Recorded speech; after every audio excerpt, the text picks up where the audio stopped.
Hi guys, it's me, Chazza and welcome to race day in Saudi Arabia for the 2024 edition of the Saudi Arabian Grand Prix at the Jeddah circuit. And yeah, this is going to be, fingers crossed, we hope, a better race than what we saw last Saturday in Bahrain, which was, to start with, pretty good, but went very, very dull, and in the end was very disappointing. So we hope to get something better today. We do have a bit of a mixed up grid in certain areas, so that does help. And definitely outside of, the man on pole position, I think we are going to have a pretty decent fight for the podium.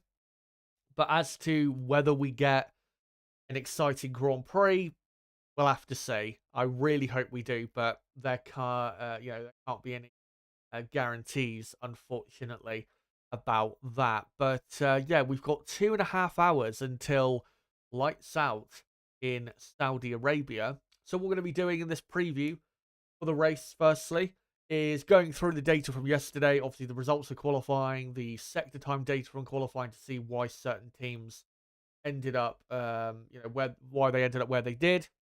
We'll also get into the speed trap data, just so you guys can know who to look out for down the straights for overtaking opportunities. And then obviously we'll get into long run pace, my predictions, and all of that before the race gets underway. And hopefully in, say, a couple hours from now, I'll be able to have my co-commentator Niblo join me for today. That is no guarantee, though. I have talked to him earlier, and he might not be able to come on today due to certain issues in his part of the world in terms of the weather. So yeah, we'll see if he's able to. If he can, then great. But if not, then totally understandable.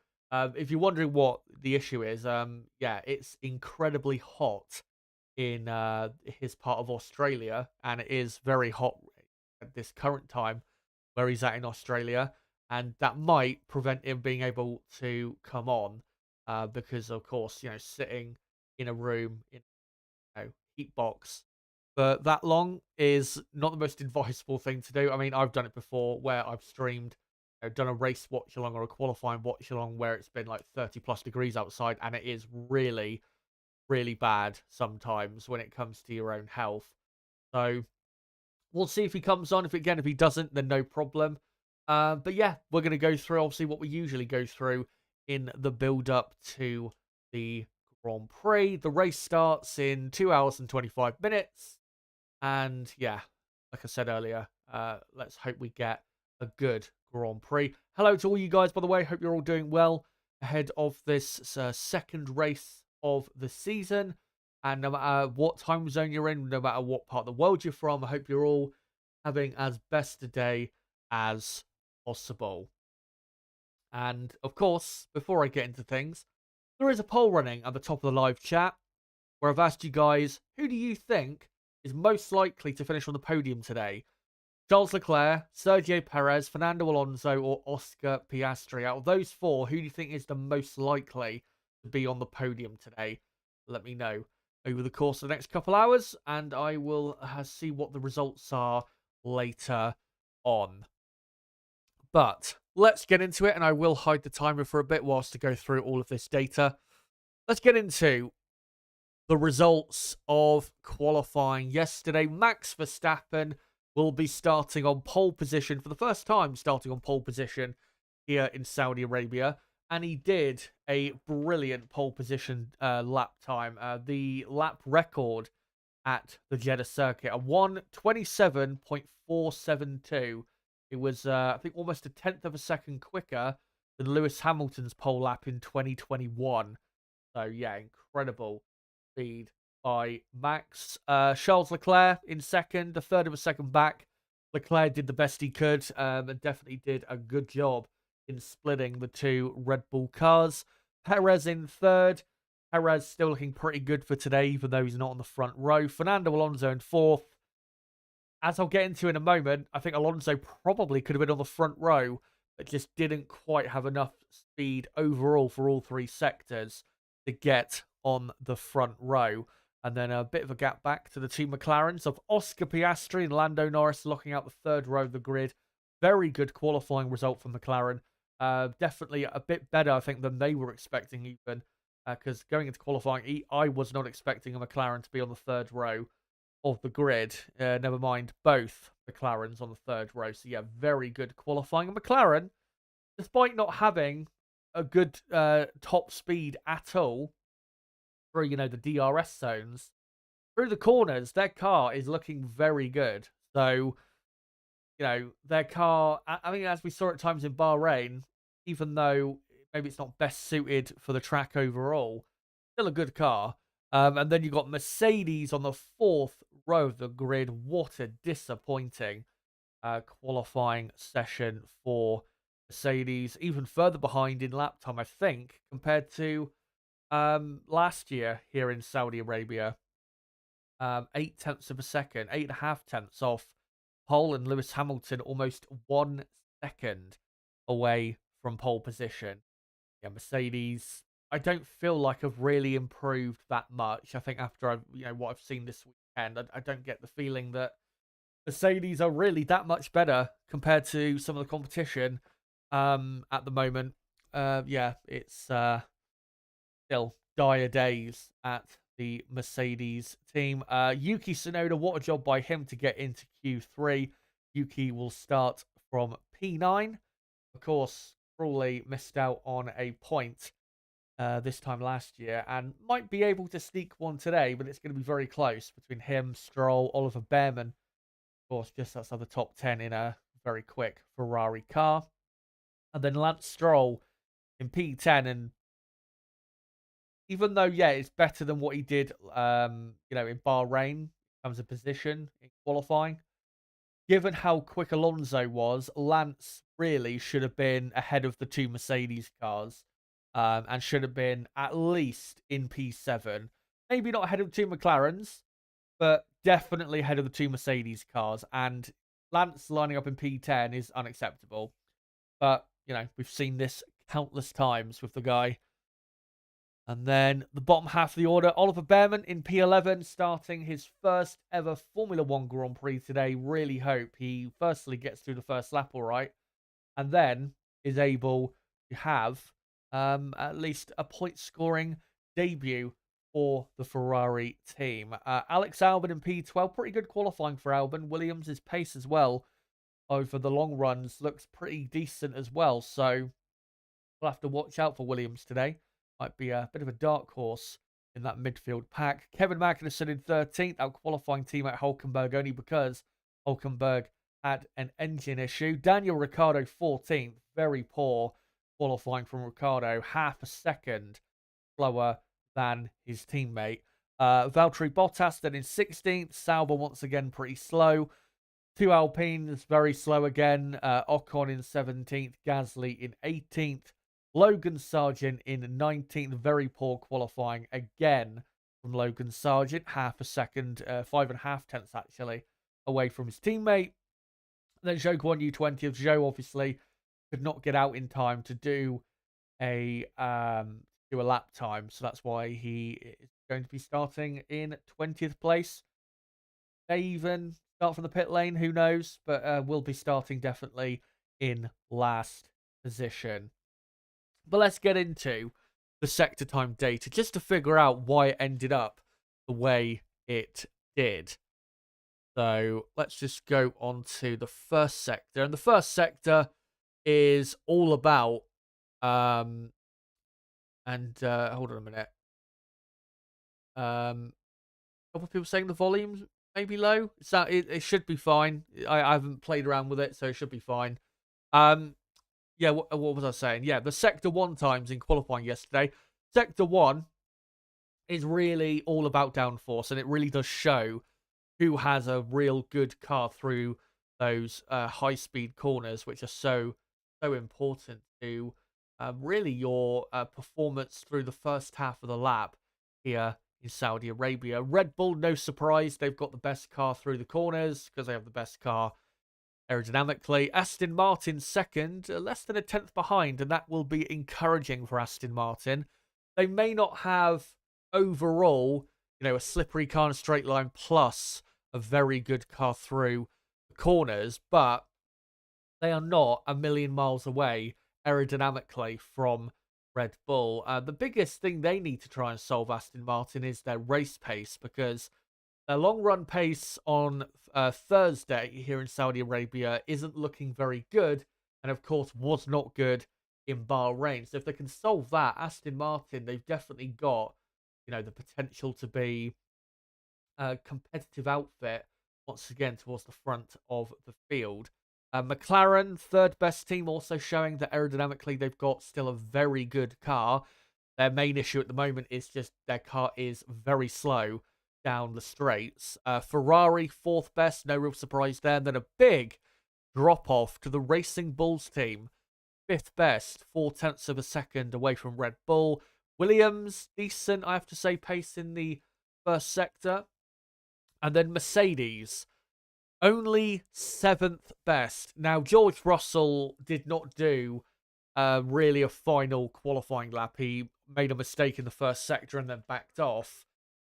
So we don't know what his improved first sector would have been on what he actually did in the first run of Q3. But I don't think it would have been massively better. I don't think it would have been 3 or 4 tenths of a second better than what he was or what he had done before.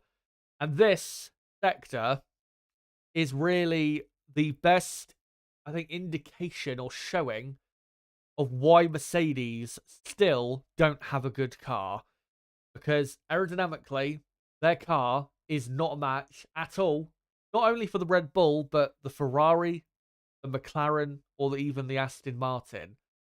In Bahrain, they did actually benefit from that track being, having quite a few straights. And as you'll see in a moment with the other sectors, in the higher speed parts of the track, when I say higher speed, I mean, where there's more straights and more DRS zones, Mercedes are a lot more competitive.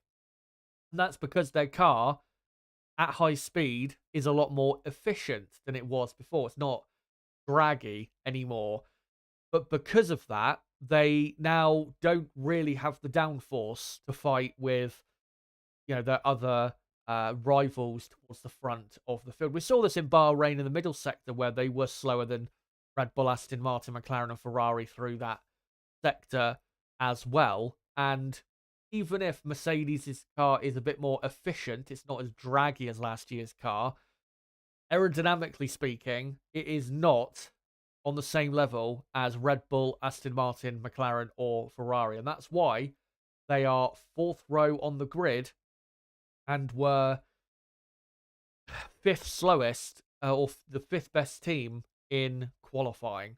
So a lot of work to do for the Mercedes team if they are going to be even, being on the podium this season. Because at the minute, I just don't look at that Mercedes car and I don't see a car that can finish on the podium, because I just don't think it's good enough for it. So yeah, a lot of work to do, like I said, for that car and for the Mercedes team. And maybe they'll improve massively once we get to the European season. I hope they do. They theoretically should, but there is no guarantees in Formula One. Eighth best was Sauber. Poor first sector from them. Poor from Haas as well. And no surprise, Alpine at the very back, given their car is so shit. Middle sector is, you've got a DRS zone, but also some high-speed corners as well, or a couple high-speed corners. Red Bull quickest through there, no surprise. And you can see, with the DRS zone, Mercedes much quicker. There's just clear evidence that their car is a lot better through, say, parts of the track where you've got a DRS zone or two, and, where you've got loads of corners. That's where Mercedes are going to be quite a bit weaker.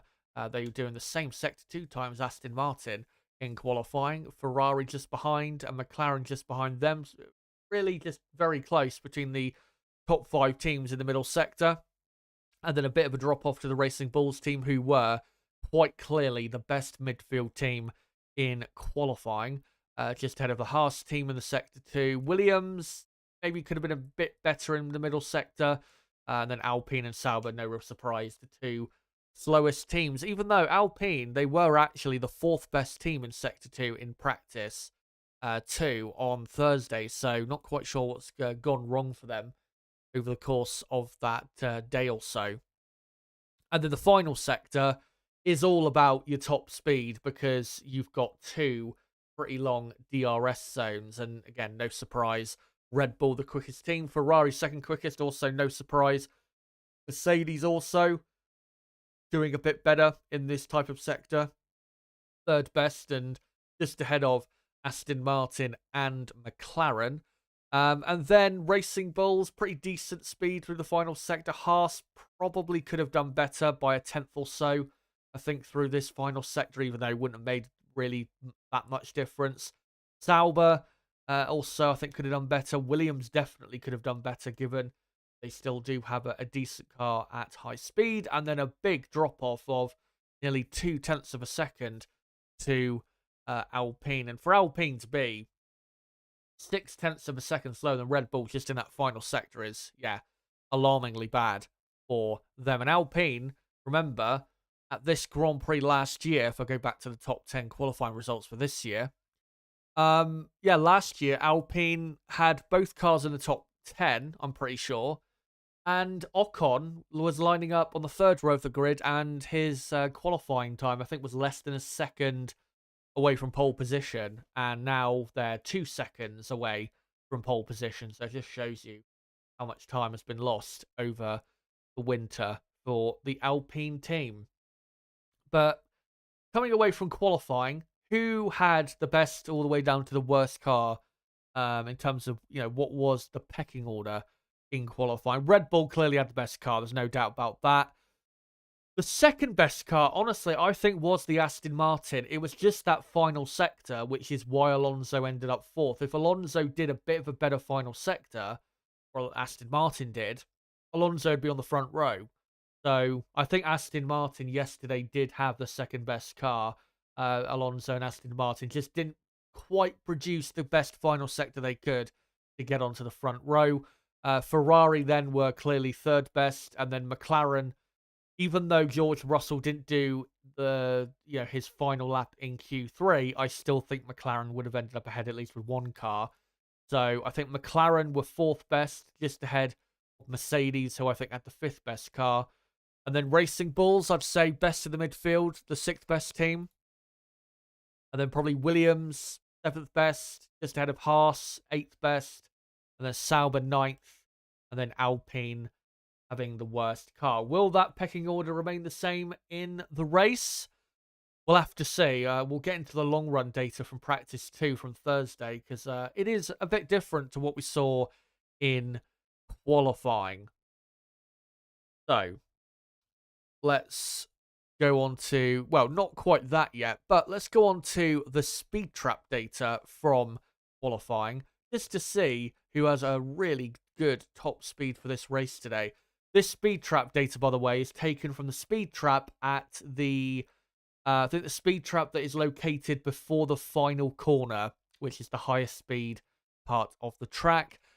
Nico Hulkenberg, very good top speed, but clearly had some sort of slipstream for that top speed he did. But Kevin Magnussen, overall for the 20 drivers, was second. So Haas do legitimately have a very quick car down the straights. Red Bull, no surprise about their top speed. Racing Bulls, very good top speed. That's why they've been pretty competitive so far this weekend. Mercedes, fourth best team, and that might, that might explain why through the first sector, Mercedes have not been maybe as close to the other front-running teams as they maybe should have been, or as close as maybe what we were expecting them to be in qualifying. Maybe have just sacrificed a bit of downforce to have a bit of, strong top speed. Alpine looks like they've sacrificed a bit of downforce for their top speed. Williams, maybe you've added a bit more wing than what we, would usually see from them. Aston Martin, their top speed is as normal. Ferrari, I think, have probably added slight bit more downforce to their car, probably to be a bit quicker through the first half of the lap. And then Sauber, quite slow, I have to say. Maybe suffering those drag issues again that we saw last year. And then McLaren, you can see by far the slowest top speed. And that is the only weakness really with the McLaren car. If they had a top speed as good as Red Bull, McLaren would have probably at least the second best car on the grid and wouldn't be very far away at all from Red Bull. And yeah, Norris and McLaren 6 kilometers an hour slower than the Red Bull. And when you add that up over the course of a lap, that is quite a bit to be losing down the straights with 3 DRS zones here at the Jeddah circuit. So again, through the corners, that McLaren car is really good. It's just lacking at high speed. So yeah, we'll see if McLaren can try and improve on the high speed efficiency, let's say, going forward for the rest of the season once they start to bring some upgrades, which I think probably should be coming in the next month or so. But let's go on to the long runs from practice 2, just to get a good idea as to, with heavy fuel, who has, good pace for this Grand Prix most likely. And I will go through for some of the drivers what they did their long runs on in terms of tyres.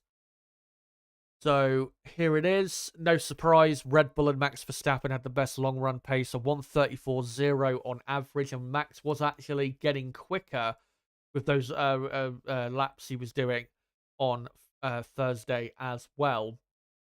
So yeah, Red Bull, zero surprise, they've got by far the best race pace for today. George Russell second. Mercedes, though, they didn't do a ton of laps with their long runs. Russell only did like 3 or 4 laps. So a bit harder to tell, what their true pace is. Obviously, it's easier to tell when teams do more laps as opposed to less. But it looks better than what their qualifying pace is, which is good to see. And then you got Leclerc and Ferrari in third, but Leclerc and also Lando Norris in fourth in the McLaren, they did their long runs on the soft compound tyre. And, well, for this Grand Prix, I think the medium compound tyre is the better tyre. And the 3 tyre compounds, by the way, for this weekend being the C4, C3, and C2 compounds. So, yeah, I think, once you adjust the tyres in terms of, the slight amount of time that Leclerc and Norris would have lost with their long runs on the more degrading tyre, Ferrari probably just about have a better car over the long runs, even though it is still probably close with Mercedes. And McLaren probably have about the same long run pace as Mercedes do. So Ferrari, Mercedes, and McLaren are all pretty much on the same pace with each other, probably separated by a tenth and a half per lap, something like that. Again, once you adjust the tyre compounds. Alonso then in fifth, not a great pace from him, and I do worry a bit for him in fourth place because, yeah, it doesn't look like Aston Martin have got that great a race pace. Clearly slower than Mercedes, Ferrari, and McLaren, and lapping at the same pace they were as Williams. Very good pace from Williams, and definitely watch out for them today. But yeah, Alonso, he did his long run on medium compound. I don't know what Albon did his long run on, but I am assuming it was the medium compound tyre. So yeah, Alonso, despite qualifying fourth, I think he will be looking in his mirrors quite a lot in this race. Alpine's long run pace looks a bit better, which is good to see. Haas's long run pace is okay. Nothing special. Racing Bulls, once again, not a great race pace for them, and that's why I think Tsunoda will struggle quite a bit to finish in the top 10. And Sauber, quite a bad race pace, by far the worst. Nearly 2 seconds per lap on average slower than Red Bull, and that would probably see them lapped today if they were to keep up that pace. So it should be Red Bull by far the quickest team, Mercedes, Ferrari, and McLaren all about the same pace. Aston Martin then 5th best probably. And then out of the midfield teams, Williams the best, and then probably Alpine, Haas, Racing Bulls, Sauber, all around each other for the Grand Prix. So yeah, we'll see if that does truly play out in the race itself. But let me go on to now, guys, my final predictions for the race. So make sure to let me know in the live chat and the comments or whatever what your predictions for the race are. Give me your top 3, top 5, top 10 if you want. Let me know what your predictions for the Saudi Arabian Grand Prix are. And I've also, as usual, done the predicted gaps that I think you'll see from 1st all the way down to 10th. And yeah, I think Max Verstappen will very comfortably win the Saudi Arabian Grand Prix by about 15 seconds from Sergio Perez in 2nd. Charles Leclerc won't be too far behind Perez in 3rd. And then I'm going Piastri 4th, just ahead of his teammate Lando Norris in 5th. George Russell, I think, will finish in 6th, with Fernando Alonso dropping back a bit, finishing just ahead of Lewis Hamilton in P7, with Hamilton 8th. Lance Stroll, I think, will finish in 9th, a couple seconds ahead of Oliver Behrman, who I think will take his first point in Formula 1 today. So that's my prediction for the race. Again, let me know yours in the live chat. I will be coming to you guys for probably the next hour or so to get your thoughts on this race coming up in just over 2 hours' time. And quickly before I go back to the main screen and get the timer back on screen, just an update as to what my next 2 live streams on the channel are. So after today, my next live stream will be next Sunday, live at 12 p.m. UK time, which will be an F1 news live stream. And what we're going to go through is the Christian Horner stuff, and also go through the Mohammed Ben Sulayem allegations in regards to him, because he's also under investigation by the FIA. So we'll be getting into that probably next Sunday, so make sure to join for that. And then just a few days after that, on Wednesday the 20th of March, live at 8 p.m. UK time, I will be doing my weekend preview for the 2024 Australian Grand Prix. So make sure to subscribe for more content like this. Bottom right of the screen, you can do it right there. Let me just get, or actually, let me just wait until we click over to the next minute, and then I'll get the timer up on screen. Yeah, make sure to subscribe for more content like this. Bottom right of the screen, you can do it right there. And for everyone watching right now, smash that like button. Does help the channel grow. Helps a lot in the algorithm, and would be great if you could do so. And again, there is a poll running at the top of the live chat. Let me know who you think is most likely to finish on the podium out of Charles Leclerc, Sergio Perez, Fernando Alonso, and Oscar Piastri. I think Perez, definitely, given how good the Red Bull car is. But if you think differently, let me know in that poll, and that poll will keep running probably for the next 2 hours or so. But I'll just wait till we tick over to the next minute, and then I'll get the timer back on screen so you guys can see how long there is left to go. And there you go. 2 hours to go, pretty much, until the race begins in Saudi Arabia. And yeah, we've got 250 nearly watching, so let's try and get let's try and get the likes up quite a bit, because we're on 26 likes. Let's try and get up to 50 likes if we can in the next say half an hour or so. And the nib in the chat earlier saying gonna dip now, we'll be back later, still not sure if I'll come on for comms. Again, like I said to you earlier, mate, no probs if you can't, because yeah, I've streamed in extreme heat before. I remember not last summer, the summer before, 2022. I think it was the French Grand Prix.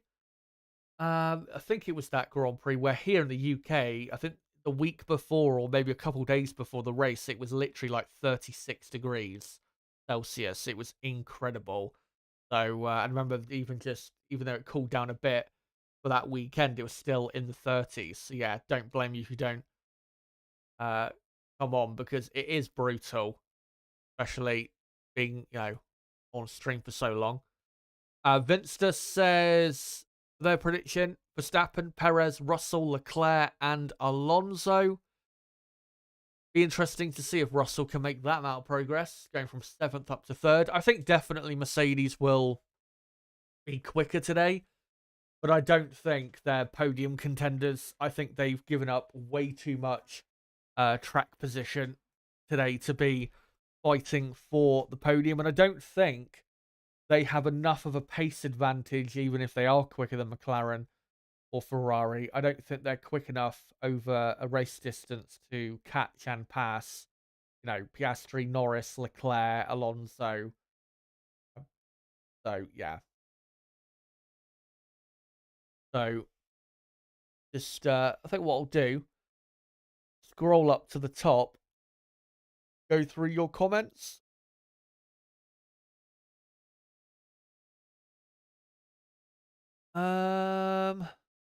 Why is Max not on the pole? Well, because the reason Max is not on the pole is because obviously he's going to finish on the podium. I'm pretty, if I put Max, if I put who's most likely to finish on the podium and I put Max on there, Max would win the vote and it wouldn't be interesting. So that's why I've not put Max on that poll, because obviously he would win it if he was in that poll. So, trying to make it a bit more interesting. Yeah, Astro Steve was saying 40 degrees Celsius in Adelaide today. Yeah. I mean, I love hot weather, but that's a bit too hot. Get to the point where you just can't do anything, can you? Really? In those temperatures.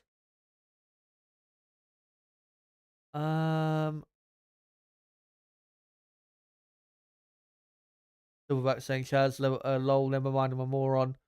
YouTube volume down. Oh yeah, it's that kind of day. No problem. Astro Stevo saying, yeah, not bad having your debut in a Ferrari, indeed. And in the F2 earlier, Alex Gates, who does the F2 commentary, I think he mentioned a stat that Oliver Behrman is the first driver since 1972. Can't remember who the driver was, but he's the first driver since 1972 to make their Formula One debut in a Ferrari. And the first British driver for Ferrari, I think, since Eddie Irvine in 99. And yep, you are right, Astro Stevo. Carlos Sainz out of the car because of appendicitis. We did see a tweet from him late last night saying that he is feeling much better and, congratulating his replacement for the weekend and also his teammate.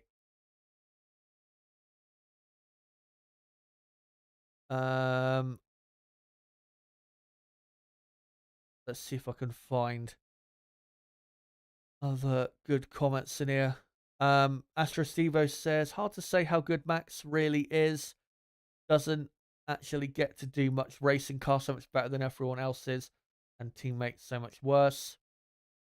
I do agree that it is hard to say exactly where, he sits, but, if you look at his rivals, and what they've been doing for the last year or so, Lewis Hamilton, I mean, at the minute, Lewis Hamilton is performing poorly. I don't care if Lewis is not, getting to grips necessarily with the car. He's still performing poorly as far as I'm concerned. George Russell has been much better than Hamilton so far this season, even though we're only 2 races in. And obviously last year, Hamilton, even though he was better in the races where it matters, in qualifying, I think it finished, was it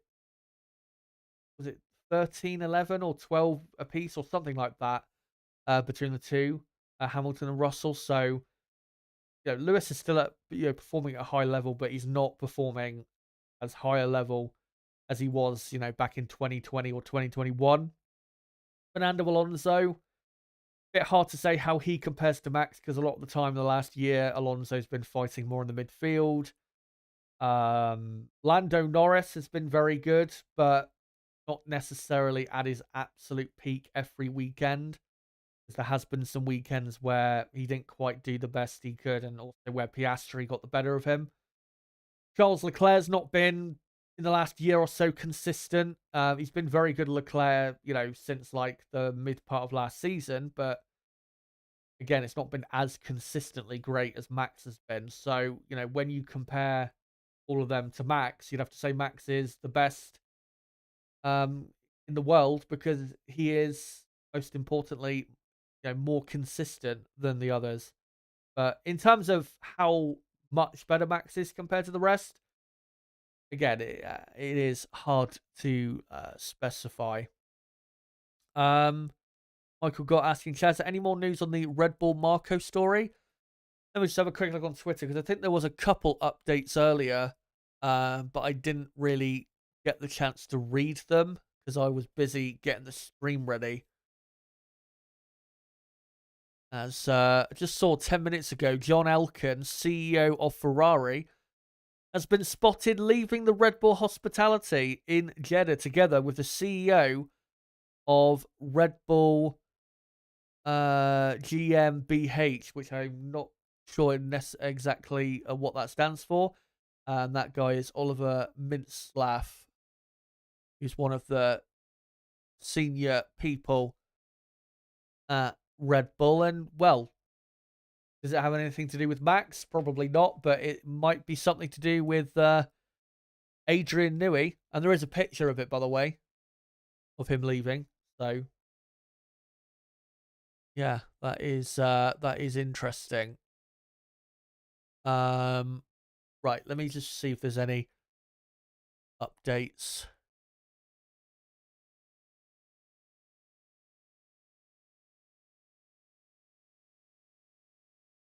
And by the way, the F2 feature race earlier, I believe, was won by Enzo Fittipaldi.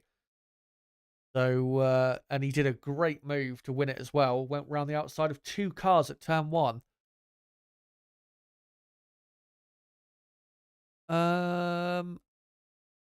Right, so here we go. So this is from 4 hours ago, and the source looks credible enough.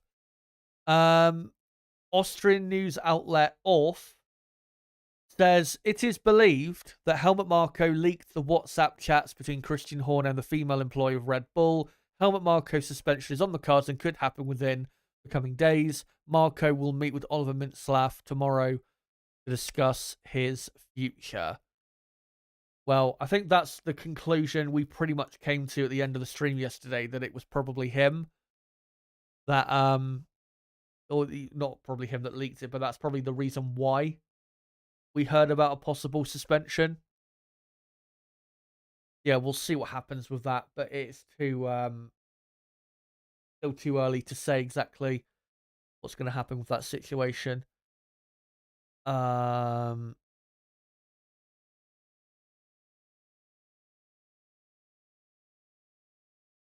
find some other comments here.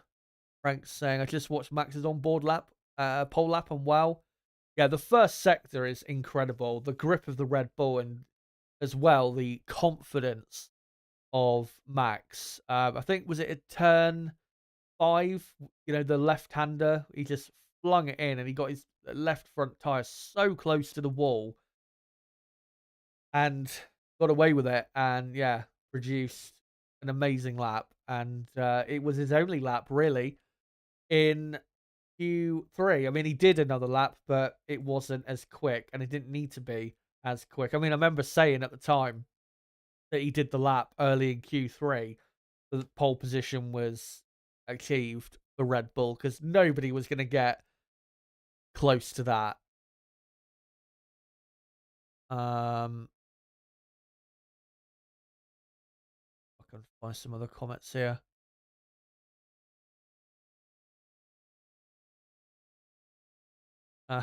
Astro Stevo saying Haas better than Alpine. Who would have thought?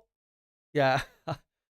You told me a month ago that Alpine would be where they are and Haas would have had, the decent start they've had, I would have been like, no chance. Absolutely no chance. And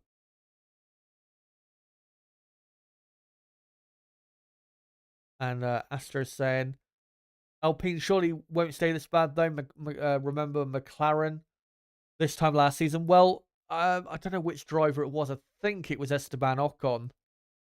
During the car reveal event, he said that the first few races would be spent learning about the car, and then they'd be able to make upgrades to it. So presumably, they're just trying to learn, where they need to go essentially with the car to improve.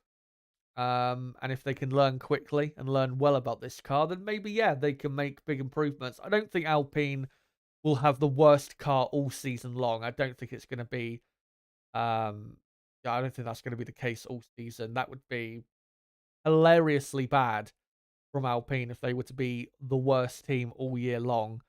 And they will score points at some point. Not, at the moment, because their car just isn't good enough. But I reckon once we start to get into the European season, I think you'll start to see Alpine improve a bit and probably compete for points a couple times. So, yeah, if you're an Alpine fan, God help you if you're an Alpine fan. But if you are, then, yeah, things will get better this season. No doubt about it. As, if I can find some other comments.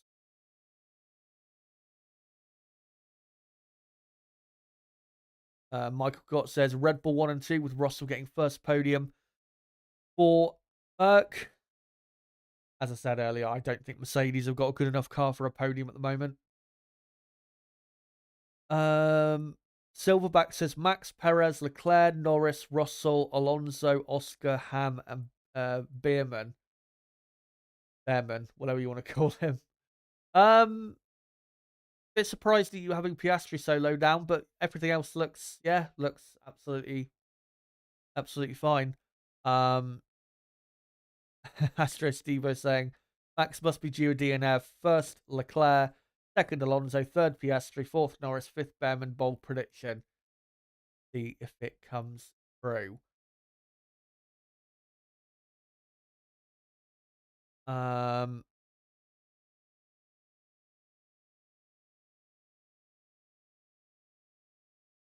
Finster. Hold on. Astro Stevo saying 2 Red Bull racing cars to collide at the start, taking both out so we get a decent racing result for a change. Well, Perez in third, he'd have to make an incredible start if he was to crash into Max Verstappen. And yeah, Alonso is starting behind Max. What is it? The top 10 starting grid is Max on pole, Leclerc second, Perez third, Alonso fourth, Piastri fifth, Norris sixth, Russell seventh, Hamilton eighth, Tsunoda ninth, Stroll 10th.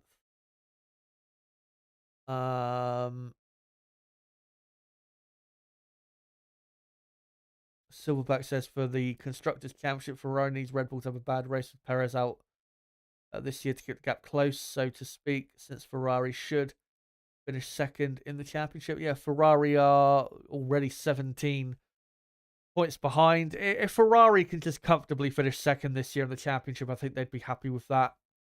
Their car is, when all is well and the car is working fine, the car is not that far away from the Red Bull car.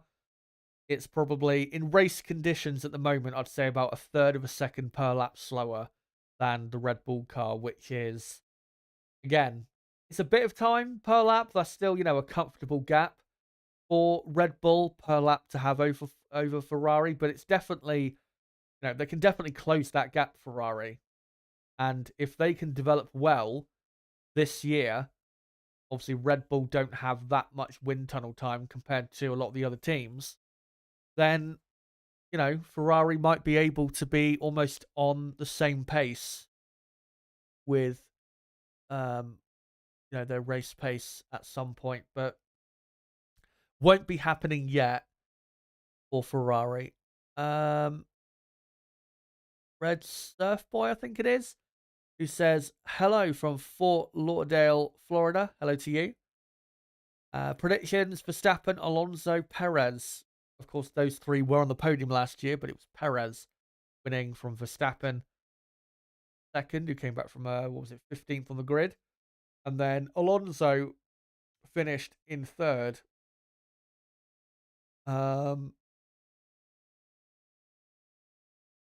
Astro saying, yep, but Max could have a slow getaway and Perez run into the back of him, hoping. Did Gilles Villeneuve debut for Ferrari in the 1970s? Asks Astro Stevo. Let me just check. I don't think he did. But now you bring it up, it is a good point, because I think we all just assume that he only raced for Ferrari, unless it was like a Ferrari car that wasn't like official. No, Gilles Villeneuve, his debut was for McLaren. He made his debut, Gilles Villeneuve, at the 1977 British Grand Prix. Quite an infamous race, that. Oh, no, it's not that one. The 1976 one was the one where James Hunt was disqualified, and then under pressure from the crowd, they let him race and then disqualified him again after. But James Hunt, in the other McLaren, did win that Grand Prix from Niki Lauda in second. Yeah, 1977 British Grand Prix. And that was his only race for another team other than Ferrari. Because later that year, he raced for Ferrari in Canada, and then he was a Ferrari driver from 78 on until his sad passing. Yeah. Silverback says it's Arturo Mazzario in 1972. Right, thanks for that.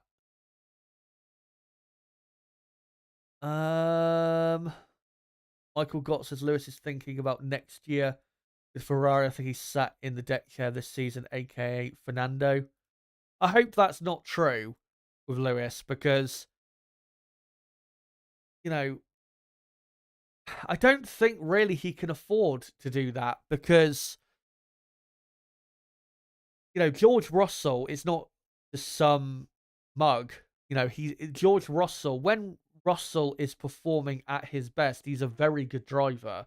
He is one of the top, few on the grid in terms of talent.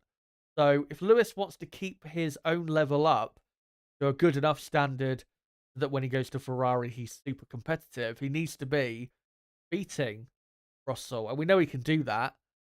So I hope he's not just like bobbing this year off, because that would not be good.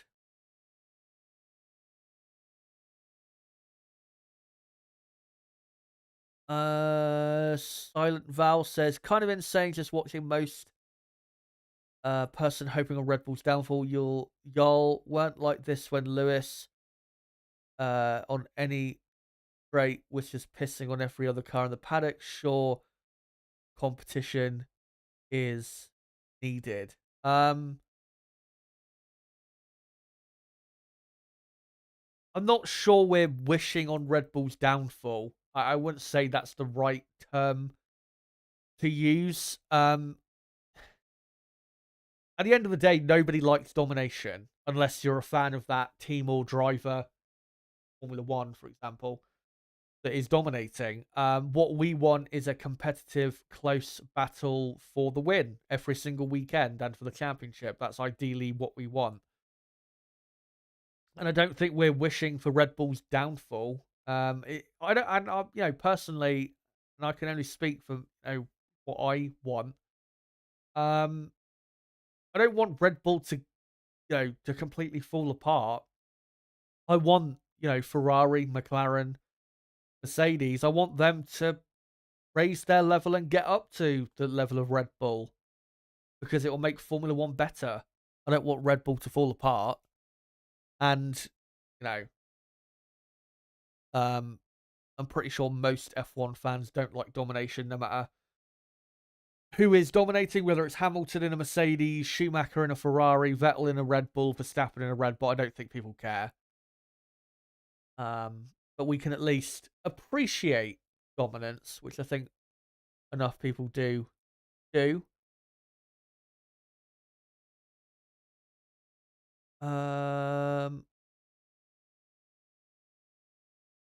Astro Steve saying Max's domination has been worse than Lewis's. At least Bottas occasionally challenged him, and Rosberg regularly did.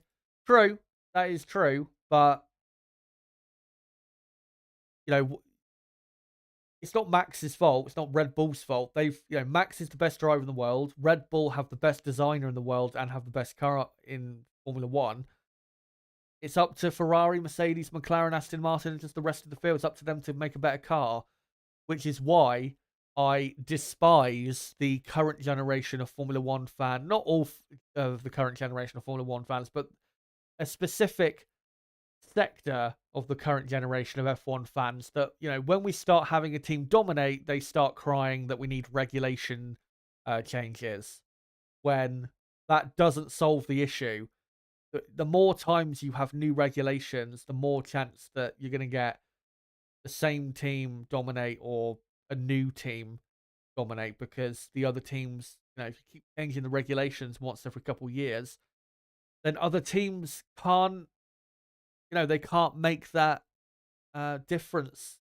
They haven't got the time to make the difference or make up the time they've, or are losing to the team that is dominating. So, yeah. Silent Val says, true, but most people kind of just need to chill, because to be honest, I think this race may be the closest since the season started. Saudi is notoriously a difficult track. I mean, and I do agree. I mean, it's not even up for agreement or disagreement.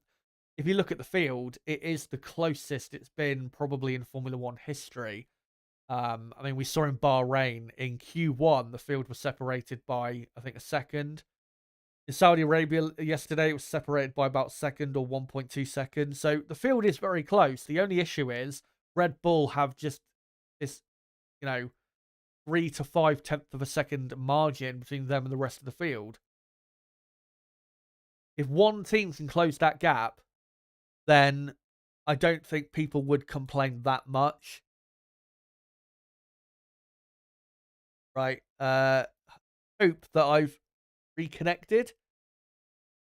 Just put yes in the chat, guys, if you can hear me. Because my OBS just had a bit of a wobble.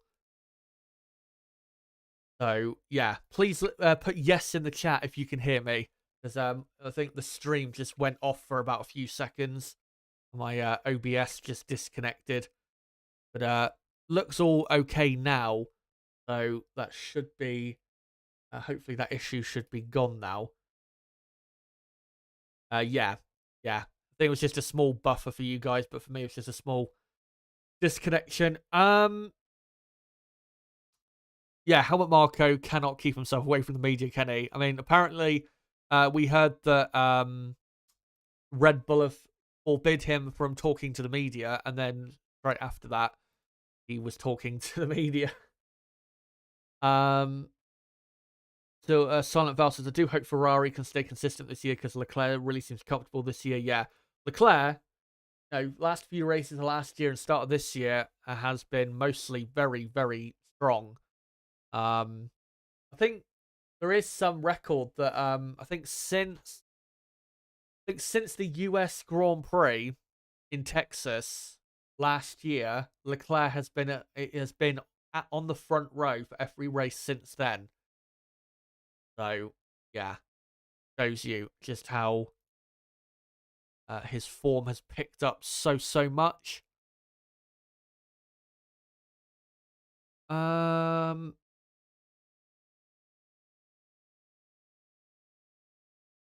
Brooksfoot says every time Merck delivers, slow car Hams gets depressed for his first few races, if I remember rightly.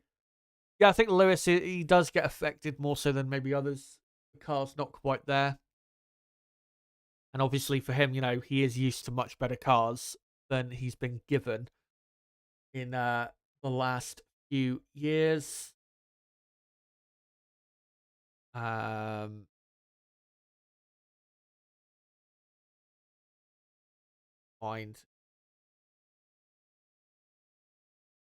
some other comments. Sarah Gara says, and of course, Chaz doesn't want Red Bull to fall apart. He supports Verstappen. Yeah, of course I do.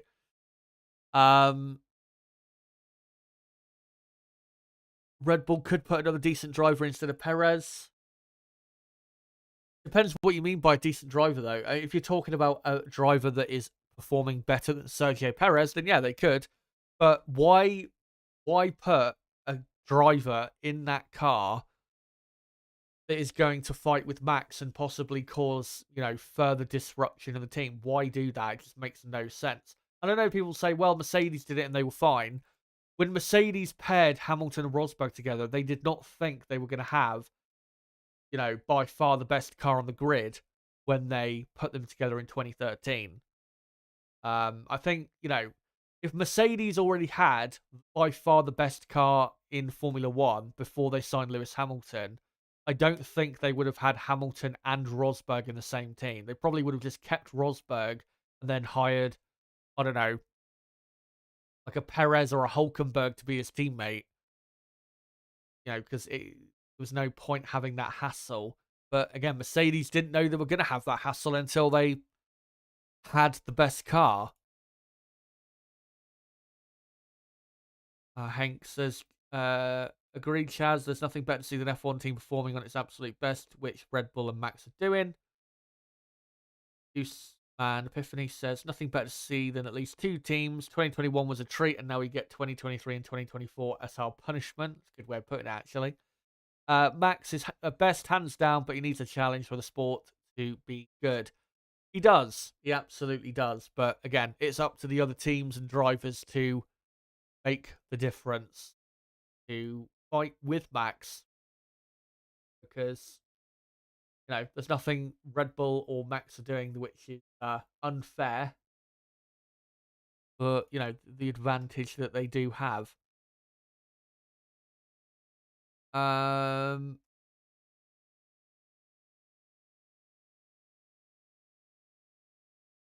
saying Hamilton gifted a headscarf by the Sheikh bin Hamad during Jeddah ceremony before race start. I don't know if that's true because I'm not watching the F1 coverage at the moment. Well, Sky F1 are not even live yet for their coverage.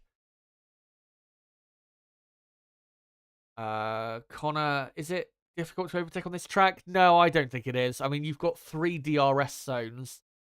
The first DRS zone down the pit straight definitely can overtake. Obviously, you get a great run off the final corner. And obviously in the slipstream, definitely there's a chance to overtake into turn 1 and 2.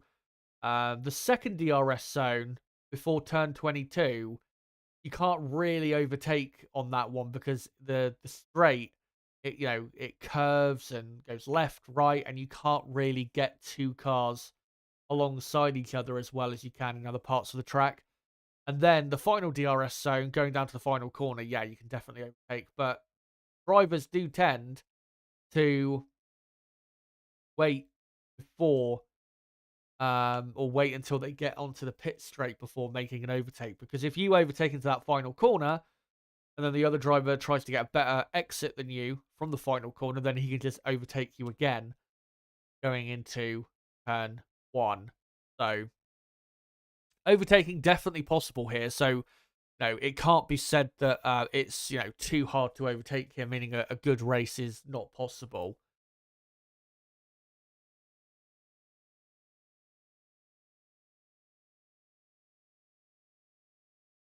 KH says, my understanding is that there's a spending cap on these F1 teams.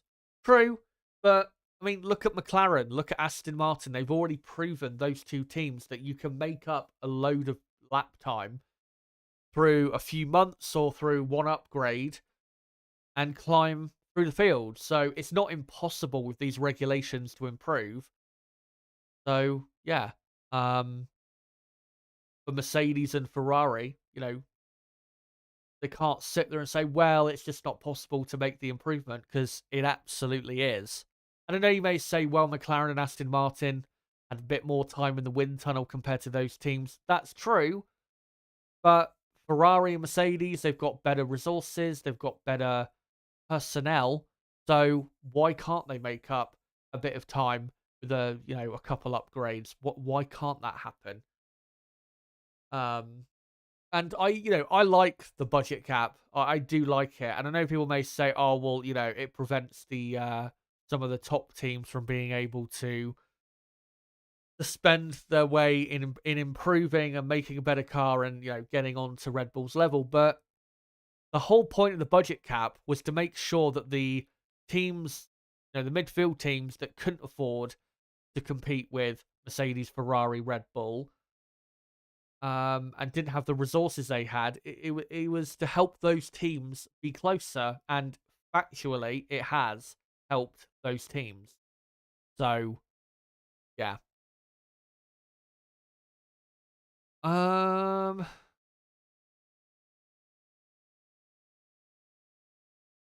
see if I can find a few other comments here. Astro Stewart says, is Max really the best if he's not getting challenged, or is it just the car? Example, Vettel in 2012-13, Braun in 2009. At least the start of it. I mean, I'm trying to think. Did I do a video on this? No, I don't think I have done a video on it yet, but I probably will do at some point. I was going to do a video about Max Verstappen and where he sits currently compared in terms of the all-time rankings, where he currently sits compared to the other all-time greats and all of that. I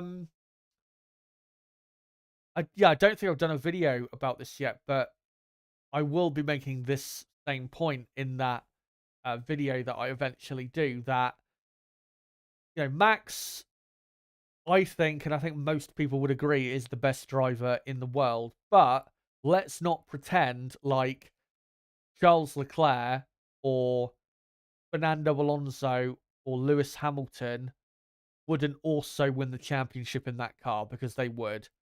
Maybe they wouldn't be as dominant. That is absolutely, could happen. But in terms of whether they win the championship or not, the result would be the same. So when comparing championships,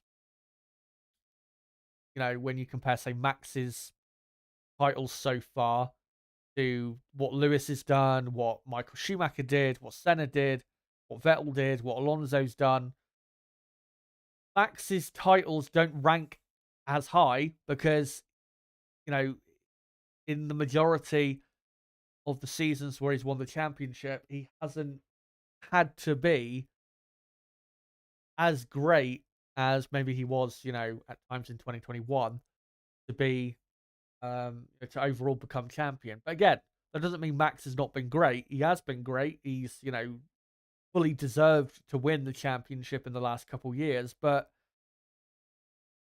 whether you put Leclerc, Hamilton, Alonso in that car, whether they win the championship or not, I don't think there's really much debate. I think they definitely would. So, yeah.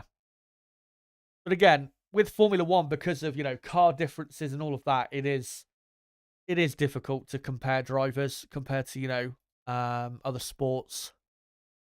So I can see we are on 85 likes. Let's try, guys, and get up to 100 likes if we can in the next half an hour. If we can do that, that would be fantastic. So make sure to smash the like button if you haven't already.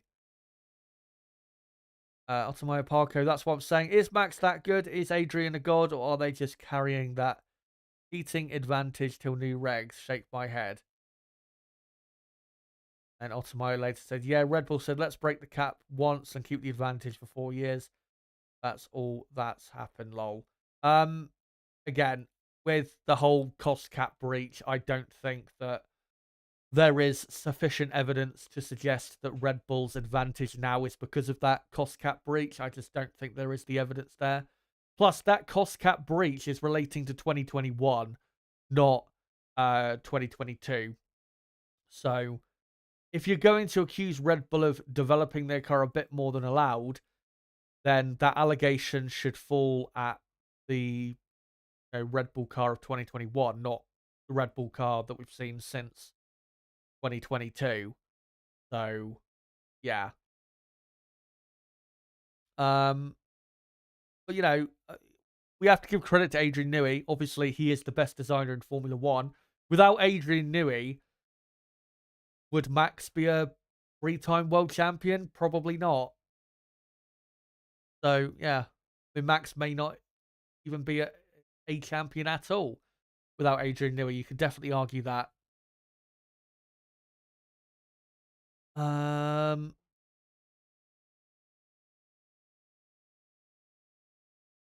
Who is your favourite team?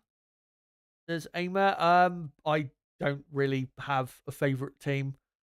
Yeah, as long as we get like good battles and a good race, I don't really care, to be honest.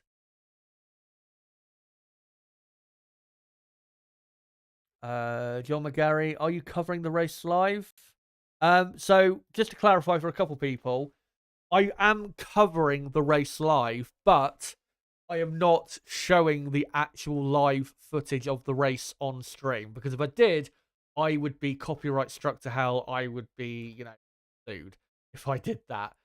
So I am not showing the actual live footage of the race, but what I will be doing is having a live running order that I'll be updating through the race, a lap counter, and I'll be giving basically a radio style commentary of what is going on in the race itself. So again, can't show the live footage of the race. If I could, I would, but I can't, so I'm not going to. Yeah, that's what I do here. And if you can watch the race with us, that'd be great. But if you can't watch, but you want to still know what's going on, then yeah, this is a great place to tune in to know what is going on in the race.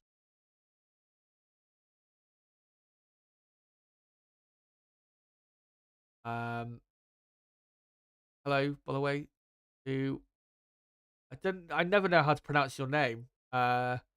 It says greetings, Chazza. Greetings to you. Elon Pierre says, Chaz, let's not forget his father was an F1 driver. Come on now, Max. And the best. I'm sure what point you're trying to make there, to be honest.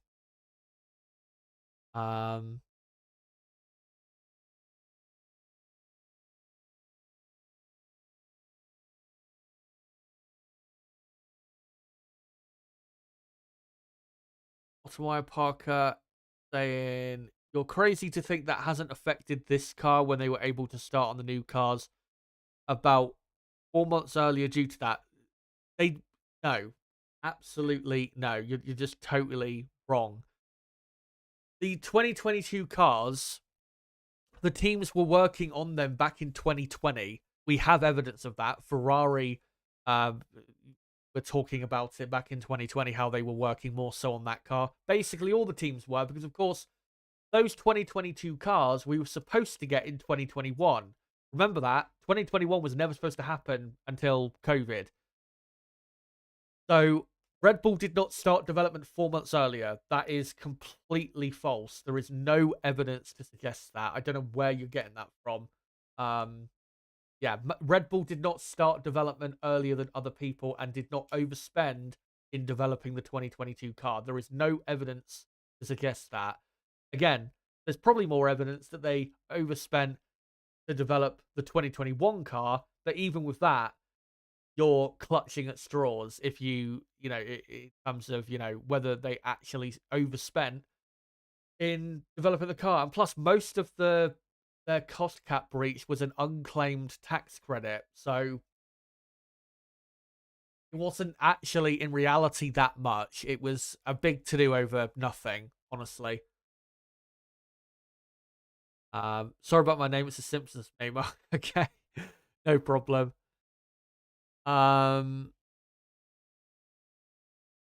Jamie Toss says, we know Hamilton is already having a bad season. What are the chances Behrman finishing ahead of Hamilton today? Probably not that high, simply because Behrman obviously has been rushed in, and I mean, he did well to qualify in 11th place. And with the race today, I mean, if Behrman could just finish in the points, I think that would be an achievement. Never mind, getting near Lewis Hamilton and Mercedes. But theoretically, if Behrman can maximize the car performance, then theoretically, yeah, he should be able to fight and maybe even beat Lewis Hamilton today, because the Ferrari car this weekend has looked quicker than the Mercedes car. So, again, theoretically, it should be possible, but realistically, probably not. But I don't think he'll be a million miles behind. Keelan's saying, Chaz, I'd say Max is lucky his mother and father is ex-racing drivers. He's given the blueprint. I mean, I see what you're saying, but there is also a lot of other drivers who've got, parents who are racing drivers, and it doesn't seem to work that well for them. Obviously, Mick Schumacher being one. There's plenty of other drivers who've parents who've been racers in motorsport. I mean, I'm sure it helps when it comes to certain things, but I don't think that's why Max is the best, because his mother and father were racing drivers. Maybe, you could say or argue that it helped Max in terms of his development when he was karting, having access maybe to better machinery and stuff like that. I think you could definitely argue that, but I don't think that's, most of the reason why most of the reason why he is what he is. Hold on a minute. Just need to deal with something quickly.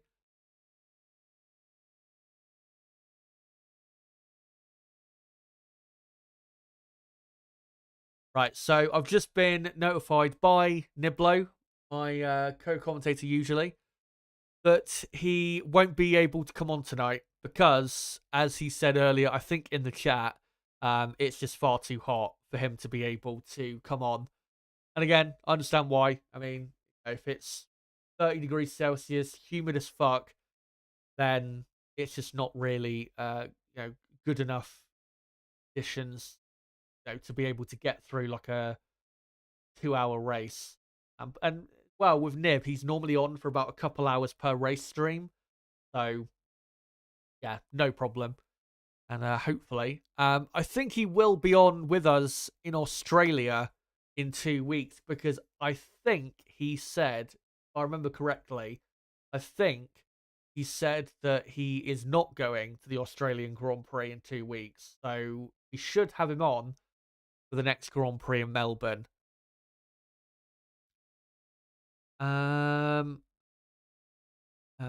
John McGarry, live radio commentary is perfect. I started listening to F1 on radio back in the day with the great Murray Walker. And please keep the ad slots short, if any. Keep up the good work. Well, with the ads, what is it? On my settings, I have ads automator off. So yeah, if you are getting any ads, it should be very few and far between. There is a setting where you can automate ads, and then YouTube decides when to put an ad in. I always turn it off because I don't want you guys to be affected by random ads at the worst possible time.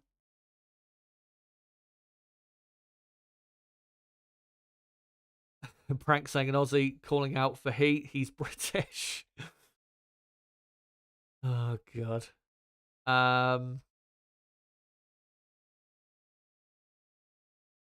If I can find some other comments here. How long have we got? Hour and what? 15 minutes to go. So keep your comments coming, guys. If you haven't let me know what your predictions are for the race, then make sure to put them in the chat, and I will get or try and read them out. As I've just seen 5 minutes ago, Carlos Sainz is at the circuit today. Didn't want to miss the race. Obviously, he's not going to be in the car, but he is at the event, which is good to see.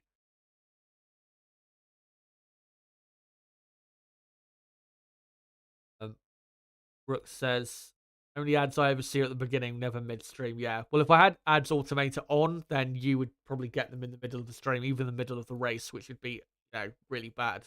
I'm not gonna just have those on just for the extra cash and just ruin, obviously, the viewer experience, because it'd be a disaster. Mr. Landman says, Max said if Dr. Marco leaves because of Red Bull management / owners, I will leave Red Bull also directly. I mean, he didn't say that directly, but he pretty much did say that. And yeah, I mean, it's what we've been hearing, that, Helmut Marko is definitely at least a lot more critical to Max being at Red Bull than Christian Horner is. And yeah, in the interviews after qualifying yesterday, that's pretty much what Max said. He said, you know, if helmet market goes, then it's difficult to see me continuing on at Red Bull. And I mean, I am going to properly delve into all of this stuff in that stream I'm doing next Sunday, where we'll go through this in a lot more detail. But it's clear at this point that Red Bull have a decision to make. They either stick by Christian Horner and lose Max Verstappen, Helmut Marko, and Adrian Newey, or they sack Horner and they keep together Marko, Verstappen, and Newey, who, let's be honest, Helmut Marko, Max Verstappen, and Adrian Newey are more important to Red Bull's domination than Christian Horner is. Horner's a great team principal, not claiming that he's, you know, not. He's, you know, run his team very, very well, you know, prior to the last few months. You know, he's put the people in place, run a very good team for a very long time, almost 20 years. But without Max Verstappen, the best driver in the world, you know, Helmut Marko, the guy identifying talents like Max Verstappen, and, you know, Sebastian Vettel, Daniel Ricciardo, drivers like that, and without Adrian Newey designing the best cars in Formula One, what do Red Bull have? Not that much, if you take that away. So it's clear the decision they need to make, but because of politics internally, it looks like Red Bull might end up regretting the decision they're probably going to make, and it will probably destroy the team.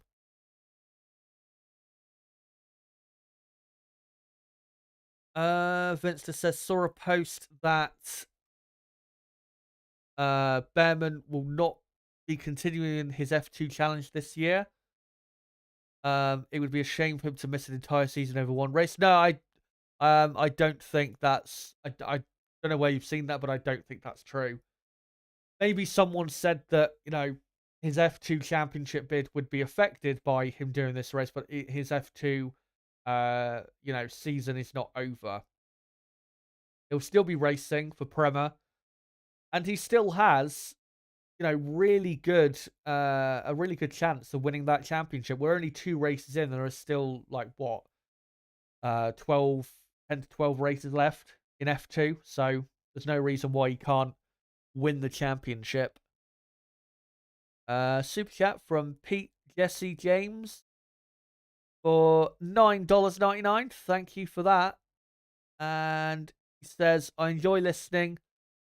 GTU cover the races while I am at work. Appreciate the coverage. Keep up the good work.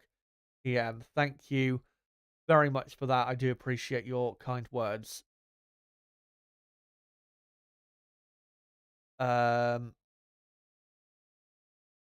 Hank asking, Chaz, there are great managers enough in the world, but Newey, Max, and Marko. Well, that's, you know, that's pretty much the point I'm making. That, you know, it's a lot easier to find the next Christian Horner in terms of great team principle than it is the next Adrian Newey, Max Verstappen, Helmut Marko. So Red Bull, they're either going to destroy their team completely because of one man and one man's political holdings, let's say, within the team, or they will, in desperation to keep the success going, they will make the objectively right decision and get rid of Horner and keep together most of the dream team, essentially.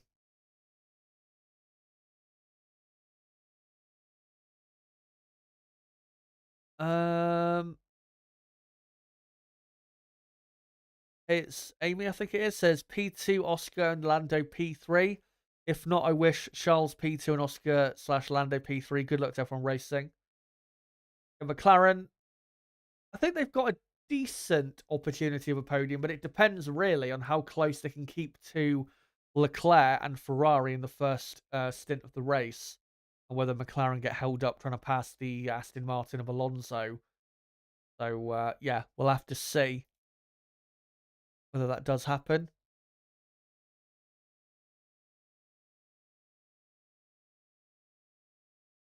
Jamie Toll says, if Behrman has an engine issue and the team changes next race, does that mean Sainz returns with a penalty? I don't think so. But if he does, Behrman have an issue and they have to put a new whatever, IC whatever in, then it will still have to be taken on for Sainz, but I don't think it will result in a penalty. Breaking news: Helmut Marko 2 minutes ago has confirmed to Sky Germany, after talks with the Red Bull CEO Oliver Mintzlaff, he has confirmed that he will continue his role at Red Bull, which is good news if you're a Max Verstappen fan wanting Verstappen to stay at Red Bull.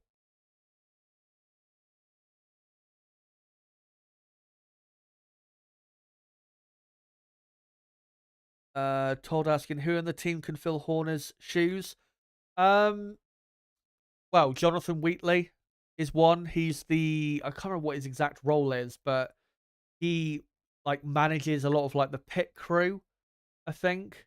And he's a lot more like a on the ground management guy rather than Horner, who's a lot more upstairs and is less, say, hands on. So you could put him as team principal, and I don't think it would be the biggest drop off you've ever seen.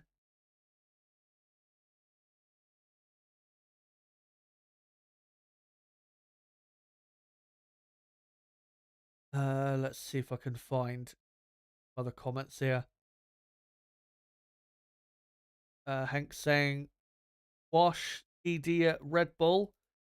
That he's talking about Pierre. Is it Pierre Wash or Walker? Something like that. I can't remember how to pronounce his last name. I've not heard anyone say it in quite a long time. But yeah, he's the technical director of Red Bull.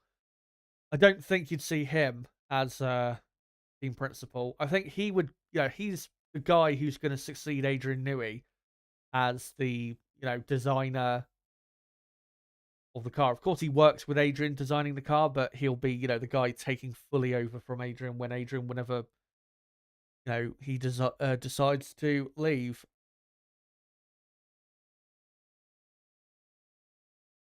KH, their top three, says Max, Leclerc, Perez, top three.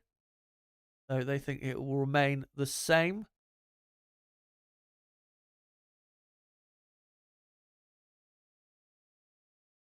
Let me just see if I can find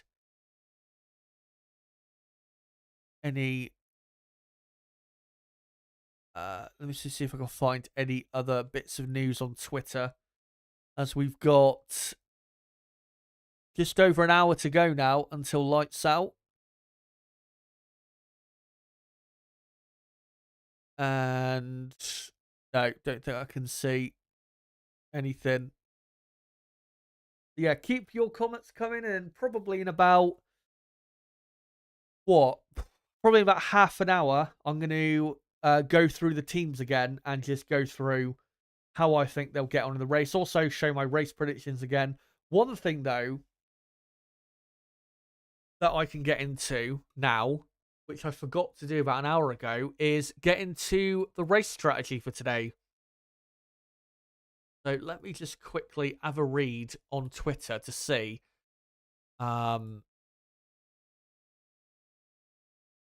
what the predicted best race strategy is. Of course, Pirelli provide this information for every Grand Prix, and here we go.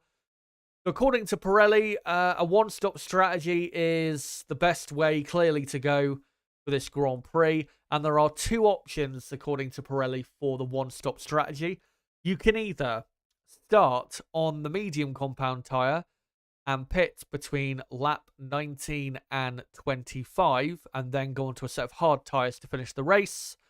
You could also start on the set of soft tyres and pit a bit earlier between lap 15 and 21, and then go onto a set of hard tyres to finish the race. And the third option of a one-stop strategy is to start on the mediums, go a lot longer into the race, and pit anywhere between lap 28 and 35, and then finish the race on the soft compound tyre. We might see some drivers, I think, outside of the top 10 go for that. But yeah, it's going to be a one-stop strategy. And the reason a one-stop here is so common is because, one, only 50-lap race, and two, the tyres don't really get overheated at this track. Not like they do in Bahrain, not even close to like they do in Bahrain. Yeah, when we go through the teams in half an hour, I will get into certain teams and what I think they could do strategically to improve on their grid position. Jamie Todd says, with a gap to pole compared to last year, is this new Mercedes car slower as the gap to pole has grown? I think the Mercedes car is better than last year's car, but it's just not big enough of an improvement, unfortunately. We have to remember Russell yesterday did not do a final lap at the end of Q3, so he could have gone quicker. Millionaire B says, Red Bull need a plan for the future beyond Horner, Marco, and they mean Nui. One solution would be reprimand F1 internally and initiate a transition. I don't see why you would reprimand everyone, especially when you could involve people who have done nothing wrong.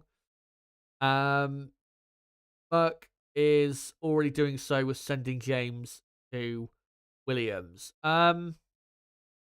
I think the best way to, because obviously Helmut Marko is in his 80s. Adrian Newey, this is his last probably few years in Formula One. I think the best thing to do is to slowly replace those people. So, Christian Horner, because of the controversy that's going on at the minute, and as I got into yesterday, the leaks that we saw online that are, still not confirmed to be real or not, I do believe are real. And I do believe that Horner, given the reputation damage that he has done to Red Bull as well, I think he should leave the team. So I think, if they replace Horner with, say, Jonathan Wheatley, and then try and find someone to replace Helmut Marko, who's also very good at talent identification, then, they can slowly make that transition and, slowly push Marko into retirement. And then with Adrian Newey, I mean, they've got already really a replacement, like I said a couple of minutes ago, for him. So if they just slowly make that transition, then it should work out better rather than just doing it very abruptly.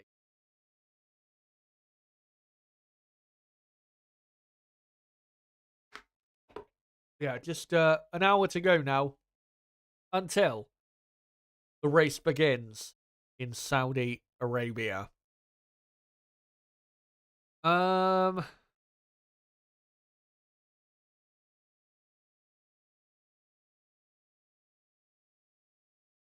Bristol Racing saying time for Red Bull to snatch Behrman or Antonelli if they can. Tell Ricciardo to flash his cheeks elsewhere. Well, if they lose Max, then yeah, it's going to be very interesting to see what they're going to do, Red Bull, to replace Max, because the only drivers they could replace him with that are close to his level, obviously Lewis Hamilton's going to Ferrari, Leclerc's just signed a new contract at Ferrari, Lando Norris has just signed a new contract at McLaren. The only driver they could go for is Fernando Alonso. Alonso is, 42, 43? So, yeah, they probably need to try and go for an Oliver Behrman or some, exciting kid to try. And, not, try and limit the damage of losing Verstappen if they do lose him. Rooksfoot saying, if Behrman can get the car home in one piece today and make a few positions, he's going to be very hot property for the future, definitely. I still think, though, with Behrman, I still think Ferrari, their plan is to have Behrman in the car by the end of the decade. Not, I'm not saying that's when they'll have him in the car to start with. Obviously, it'd be a bit sooner than that, but I think by the end of the decade, I think Behrman will be a Ferrari driver. I'm relatively confident about that. Crystal Racing says, I like Danny Rick, but he's even more washed than Vettel or Raikkonen. I will say, I will wait a few more races with Ricciardo just to see whether, it's not just the circuits we're at that he's been struggling with more so. Because, again, we know that the Bahrain and Saudi Arabian tracks, he's not very good around from history.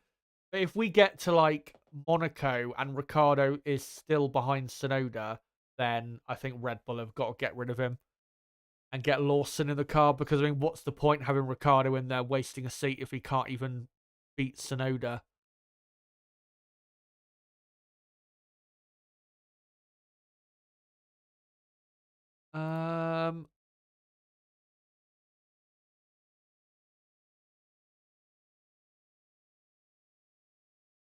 Right, just having a look on Twitter to see if there's any other news, and I can't see if there is.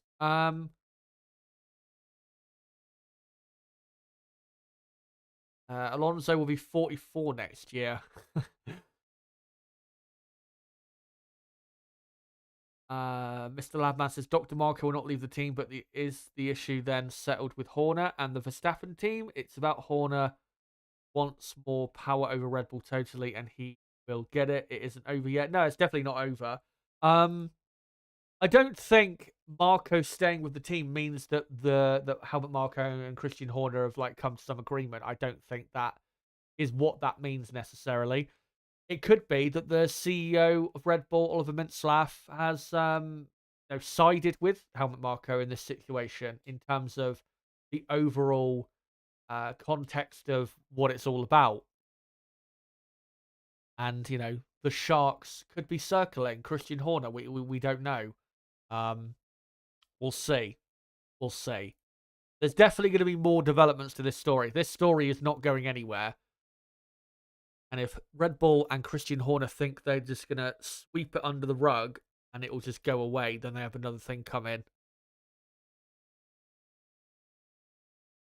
Gannon says, yeah, I would consider Yuki for the second seat. I mean, I would, but Red Bull don't consider Tsunoda as an option for that seat because, well, the sounds of it, Tsunoda was only selected for the AlphaTauri team a couple years ago because of Honda more so than Red Bull. So, yeah. We'll see what Tsunoda's future holds. Really, Tsunoda should be replacing Lance Stroll, Aston Martin, but whether Daddy Stroll will finally tell his son to fuck off is another story.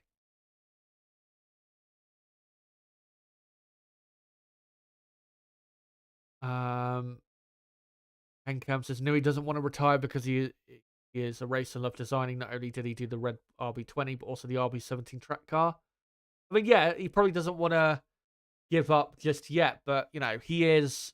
Let me just check how old Adrian Newey is. Got to be in his 60s, as Adrian.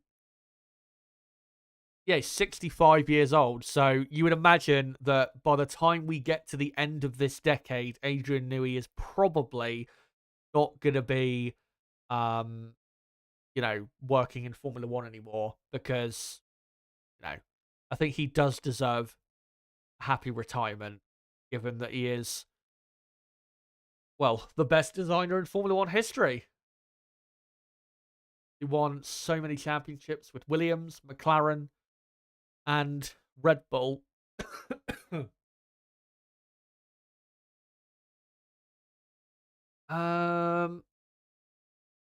KH saying Alonso. Hopefully Alonso can last another decade. Alonso has actually been talking about that lately, saying about, he thinks he could race into his 50s, but I really hope he doesn't. Herman says, thought Stroll was going to become a tennis superstar. Astro Stevo, Stroll should retire. Hasn't he already hinted at it? He must know himself that he's not got it. this is the thing that I think I said it in that video that I did. By the way, for anyone watching, if you haven't checked out my Lance Stroll video that did really well over the winter, link in the description. I think I said it in that video that as long as Lance Stroll knows he's going to be at the team, then I don't think he's going anywhere because he's got a seat, hasn't he? So, yeah.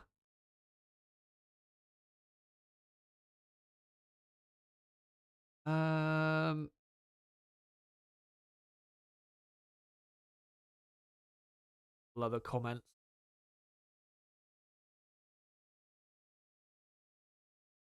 Silent Vow earlier said more like Lewis is just not confident enough, which is unfortunate because seeing him almost get knocked out by Behrman is wild. Yeah. Hamilton's had a poor start to the year and really has not got on with the car this weekend. You can't bring up Stroll if we're not talking about his sister. Come on, we're not going to get that. We're not going to get into that stuff again.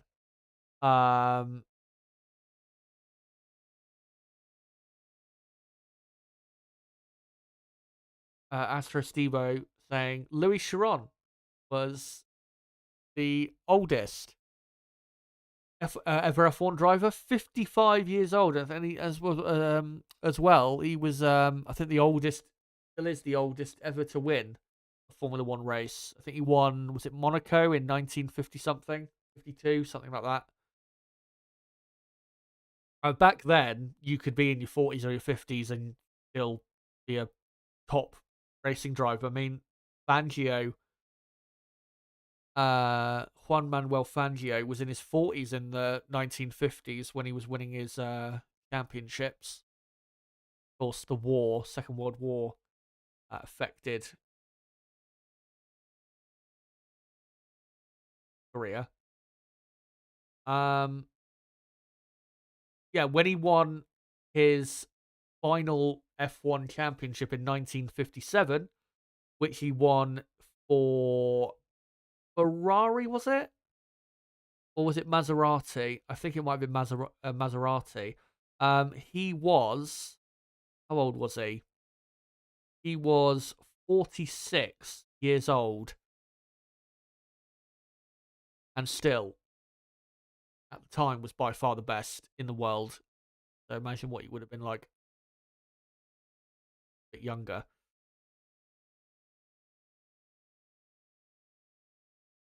Hencam says, yes, Newey will be 70 then, but Ferrari has a designer. Can't recall his name right now. He's from Thailand and still works for the F1 team. I don't know who it is you're talking about. I think the main guy who's designing the Ferrari car at the minute is Enrico Cardile or Cardile. I think that's his name.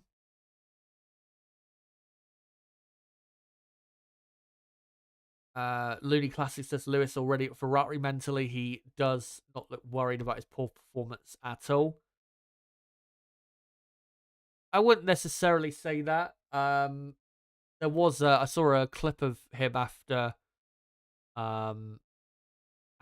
qualifying, and he looked a bit emotional, to be honest, about qualifying in 8th place. But I think the next race in Melbourne will really tell us where Lewis Hamilton is at for 2024.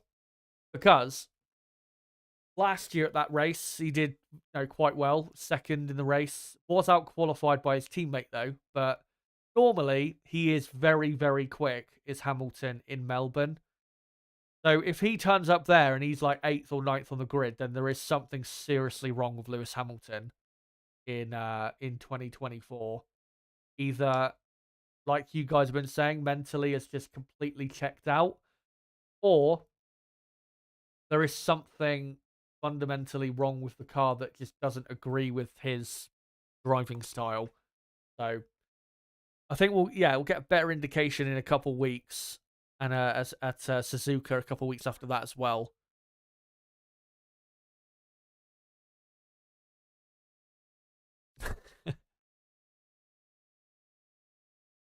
Sorry, I just saw something funny on Twitter. Talking of something funny, there was something funny earlier, which you guys won't know about, I don't think. Oh yeah, Hank saying Rory Byrne lives in Thailand and is 80 years young, but he's not. You know, Rory's not been like actually involved in the design like properly for like a long time. I think he's been a bit of an advisor here and there, but he's not really been like the designer of the Ferrari car for like 20 years at this point. Um, yeah, earlier in the what used to be the W series is now the F1 Academy, the female racing series. Dorian Pin, who is an endurance racer and is by far the best driver in that series, the F1 Academy series, and also I think part of the Mercedes Driver Academy. Um, she won the whatever race it was earlier, feature race, and the team forgot to tell her that she crossed the checkered, she met the checkered flag and she won the race. So I think she met it like twice, and they eventually had to red flag the session to get her to stop because the team never told her that she had won. So yeah, that's quite a comical situation there. And I think she's under investigation now for that, and she might, I don't know if she has, but she might possibly lose that win for having crossed the line twice.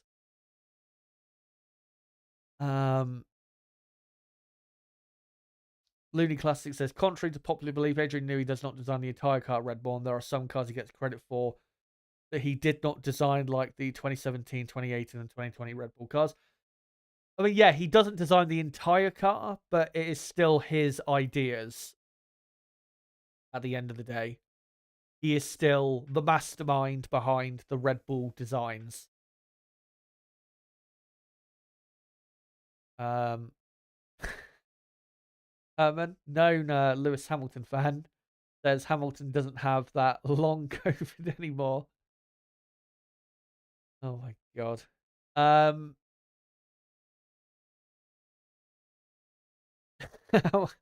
then Herman also is saying Hamilton was only a 12-time world champion back then. As I can see, Williams an hour ago posted that Jose Mourinho is in there, is a guest in their garage, I think today.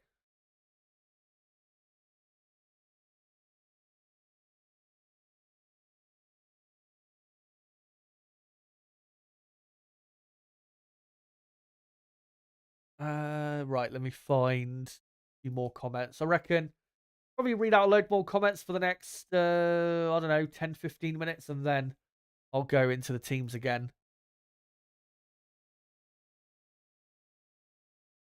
Crystal Racing saying Formula Renault 2.0 is faster than 1950s F1, of course.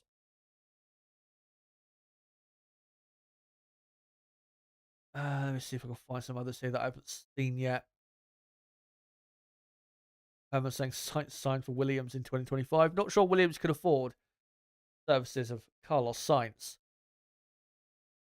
But if they had Sainz and Albon in that car, then that'd be a pretty good driver lineup.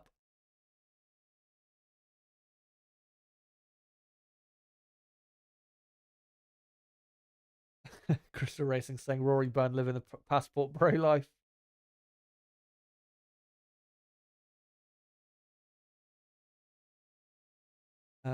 Are we sure? Does long COVID ever go away? I don't know enough about long COVID to speak on it, to be honest.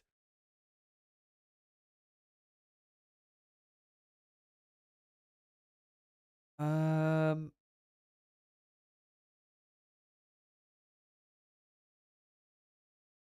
me see if I can find anything else in the chat. KH says Ricardo, time about done. I like him. He needs top 5 finishes.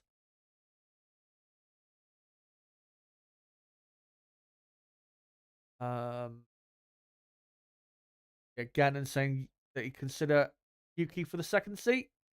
I think most of us would, but again, Red Bull, they don't have any real plans with him, so yeah.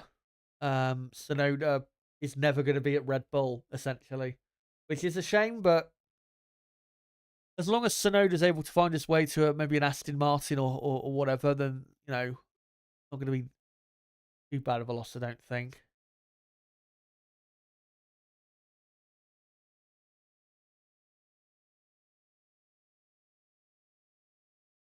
Oh wow, what's that incredible on Twitter? And Helmut Marko, there's just been a post on Twitter of some of his comments to Sky Germany, and it's Helmut Marko talking about the rumours that he is behind the Horner leak. And Marko said, quote, "The leaking is complete nonsense. I'm glad that I can use my cell phone to some extent. I have never seen any of these chats." So, yeah. And another reason, by the way, that Marko could have been cleared, and uh, another reason why, Marko possibly might be allowed to stay at Red Bull is, maybe Helmut Marko isn't the guy who leaked that stuff. Maybe it was someone else.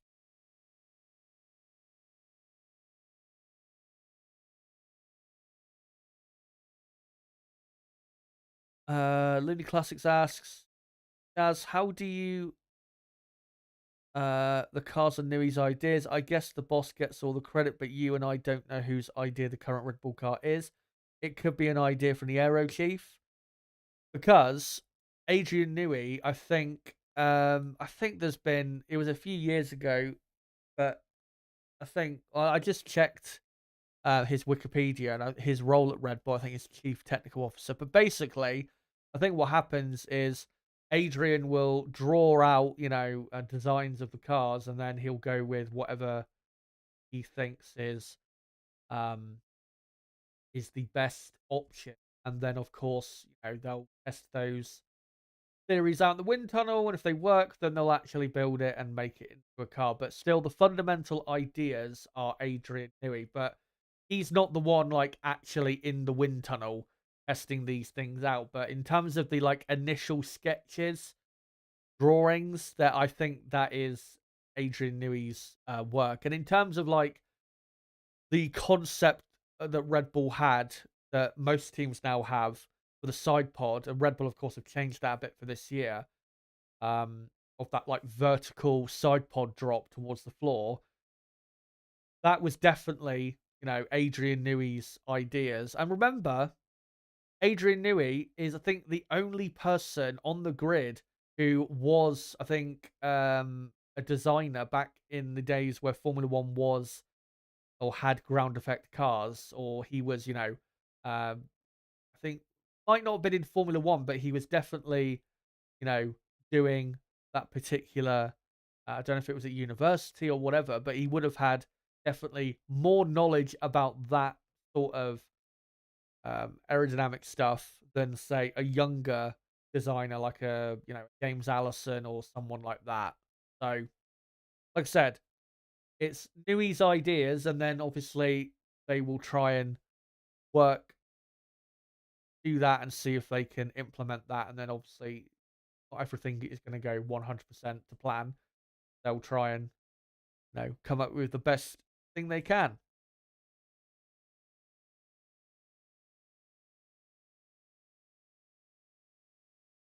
Looney Classics says Danny Rick is not going to beat Yuki comfortably this year. He's either not that good anymore, or Yuki's just a very good driver. I think it's a combination. Let's just say Ricardo doesn't beat Tsunoda this year. I think it's a combination of Tsunoda is better than people think. I won't say he's a very good driver, but he's definitely a good driver for Formula One level. But I think it would be more so because Daniel Ricciardo is washed if Ricciardo does lose in the battle with Tsunoda this season, because we know what Ricciardo can do at his peak. It's about whether Ricciardo can perform at that level, most of the time, which is what his team Racing Bulls currently need, and what Red Bull, need if he's ever to step into the actual Red Bull racing car. So, yeah. But like I said, with Ricardo, first couple racetracks we've been to, he's never really had great history around anyway, so it's not like they're great tracks for Daniel.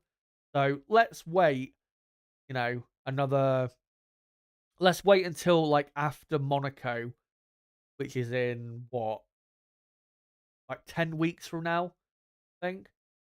Let's wait and see how he does between now and then. And if he's still clearly behind Tsunoda, then yeah, get rid of him.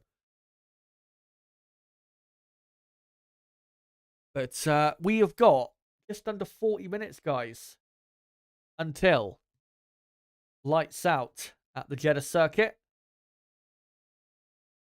As a lot of the cars are now coming out of the pit lane. Looney Classic saying the Red Bull situation is embarrassing. No one would ever question the authority of Toto at Red Bull like Marco contradicts Horner. Marco needs to go as soon as possible.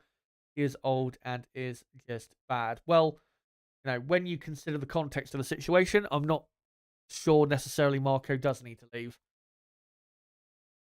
And, you know, Helmut Marko is no saint either. He's not like, you know, morally upstanding individual, but yeah. There's more to the situation than just Marco overstepping his bounds.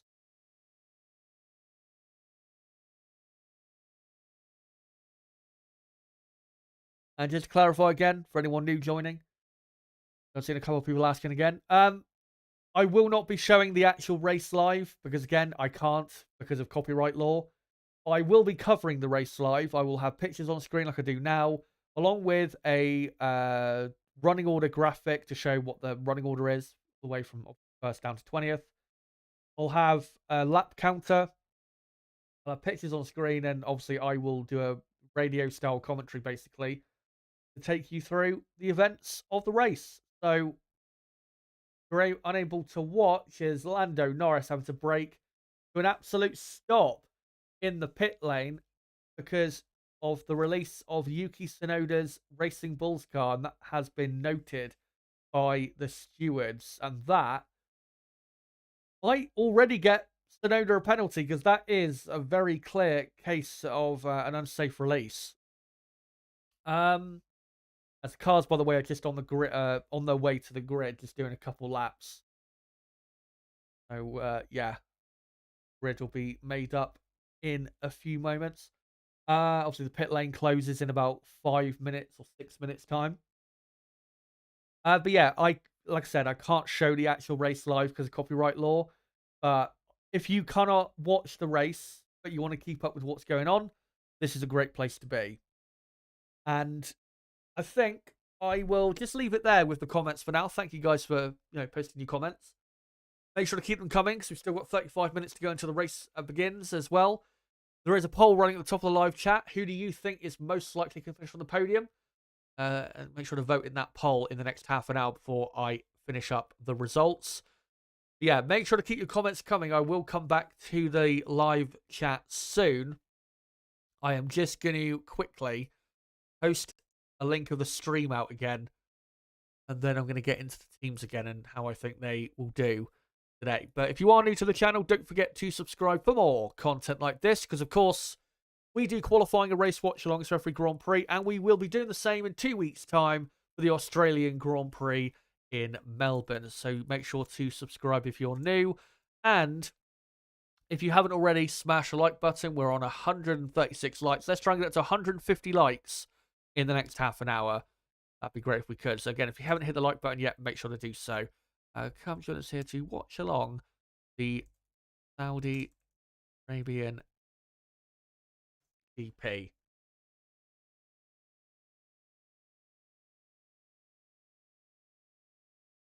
So there you go. And yeah, I'll just hide the timer for a few minutes and I will get it back on screen. But let me just go through the teams and again go through how I think they'll do in this Grand Prix. So we'll start at Red Bull. Red Bull do have the best pace. Whether it's qualifying or the race, they've got the best car. There is no doubt about that. About a third of a second advantage to the next car being probably the Ferrari. Maybe the Mercedes in clear air, you could say have the second best car. But yeah, I think at least a third of a second advantage for Red Bull. As long as Max gets away fine and doesn't get hit by anyone from behind into the first couple corners, Max Verstappen will win the Saudi Arabian Grand Prix. He is too good, Red Bull are too good, and the car is way too good for anyone else. Sergio Perez in third. I don't think Perez really needs to be on a drastically different strategy to say what Max is going to be on, because the car should be quick enough with Perez in it to pass Leclerc, who's in second, and for Red Bull to secure a 1-2 finish. So as long as Perez gets past Leclerc before the first and only round of pit stops, then Perez should be fine to complete a Red Bull 1-2. And like I said, should be a Red Bull 1-2 with the type of pace they've got. For Ferrari, Charles Leclerc, as long as he secures a podium today, I don't think he'll be that bothered, even if it's only third. Again, I don't think he'll be that bothered. I think he knows and realizes that the Red Bull car is just a bit too quick. And it would be clear progression from what we saw last year. Obviously, you know, there was a clear progression last week in Bahrain, where they secured a podium compared to 2023, where they did not. This time last year, Ferrari finished 6th and 7th in the Saudi Arabian Grand Prix. Not going to be quite that bad today. And Leclerc, I think, will have enough pace to finish in third. Not be that far away from Perez. He will still be, you know, decently quick, and the Ferrari won't be miles off Red Bull to the point where Leclerc will be nowhere near. But Leclerc, yeah, I think finishes in third place. And for Oliver Bearman in 11th, Formula One debut. Really hope he doesn't get into any sort of accident at the start, because I want to see him have a good race today. Only 18 years old. He was born, by the way, Oliver Bearman, on the same day as the 2005 Spanish Grand Prix, which was won by Kimi Raikkonen by, I think, 35 seconds. So it shows you how much different of a time it was 20 years ago, or almost 20 years ago. Yeah, Bearman, really hope he has a good race today. As long as he finishes in the top 10, I think that's all that matters. If he can finish any higher than 10th, that'd be great. But let's not put any pressure on him, given that, you know, again, he's 18 and is a very inexperienced driver. But yeah, Ferrari, they should be fine. Their car looked quick enough to be on the podium with Leclerc. And unless something seriously goes wrong for Leclerc like it did in Bahrain, he should be fine. Mercedes' qualifying was terrible, and they are on the 4th row of the grid only, with Russell in 7th, Hamilton in 8th. Russell, I think, can make progress. He's definitely got more pace in the bag, given that he didn't do a run at the end of qualifying, at the end of Q3. So there's definitely more pace in the bag for him. For Lewis Hamilton, though, in 8th, you know, Hamilton did do a final lap in Q3 and still couldn't beat his teammates' time. So I do feel like Lewis Hamilton hasn't got that higher chance of moving forward in the race today in terms of like actually overtaking people in the race, because Lewis's pace is just not very good. He's not been at one with the car this weekend. He's really struggled with the balance of the car in high speed. So I think Hamilton will probably remain where he is. George Russell should improve from where he's at, but because of how far back Mercedes are and how equal Mercedes, McLaren, and Ferrari are, and probably maybe even Aston Martin will be on pace, it's going to be pretty difficult for him to move forward. McLaren, though, locking out the 3rd row of the grid, a bit better than they were expecting, despite their very bad top speed. Oscar Piastri, 5th on the grid, out qualifying Lando Norris for the first time in 2024. And McLaren, if they can get past Alonso quick enough with one of their cars, then there is definitely a decent chance of a points finish. In the first couple sectors, the McLaren car is quick. It's just that final sector where the McLaren is losing a bit too much time. So if they can get past Alonso quick enough, the chance is there. But ultimately, I don't think they'll be able to get past Alonso quick enough, and I think they'll miss out on a podium. But they should have both cars finish definitely in the top 6. Their car definitely is a good car for the race today, no doubt about that.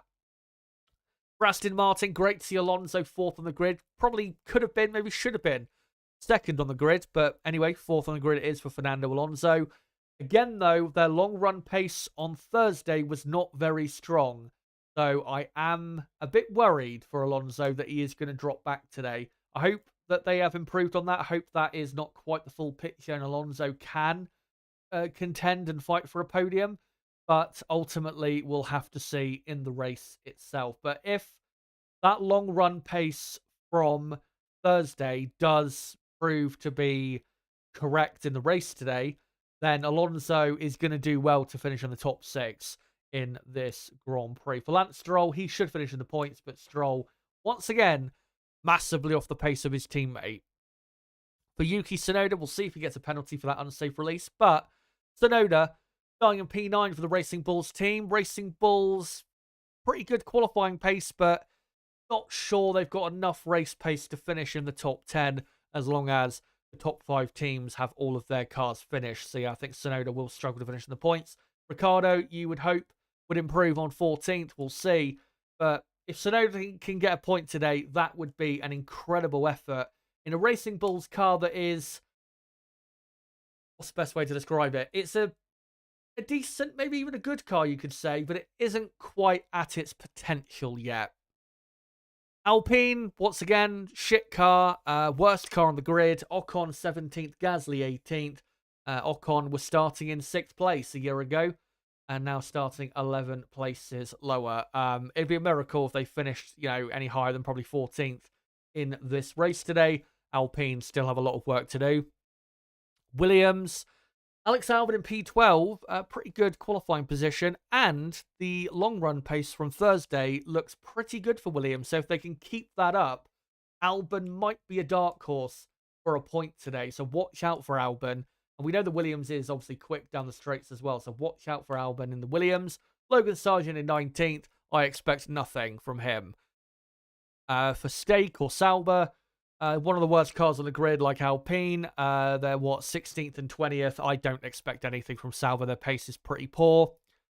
And Haas, their pace is not as good as it was in Bahrain. It's decent enough for them to be fighting outside of the top 10, but I don't think they have got a good enough car to finish in the top 10. And let me just quickly go on to what I showed earlier. This is my top 10 race prediction with the predicted gaps that I think it will be throughout the top 10. Max Verstappen, I think, will win from Sergio Perez in second by about 15 seconds. The gap will be from Max to Sergio. With Leclerc third, Piastri fourth, Norris fifth, Russell sixth, Alonso seventh, Hamilton eighth, Stroll ninth, and Oliver Behrman in 10th. So,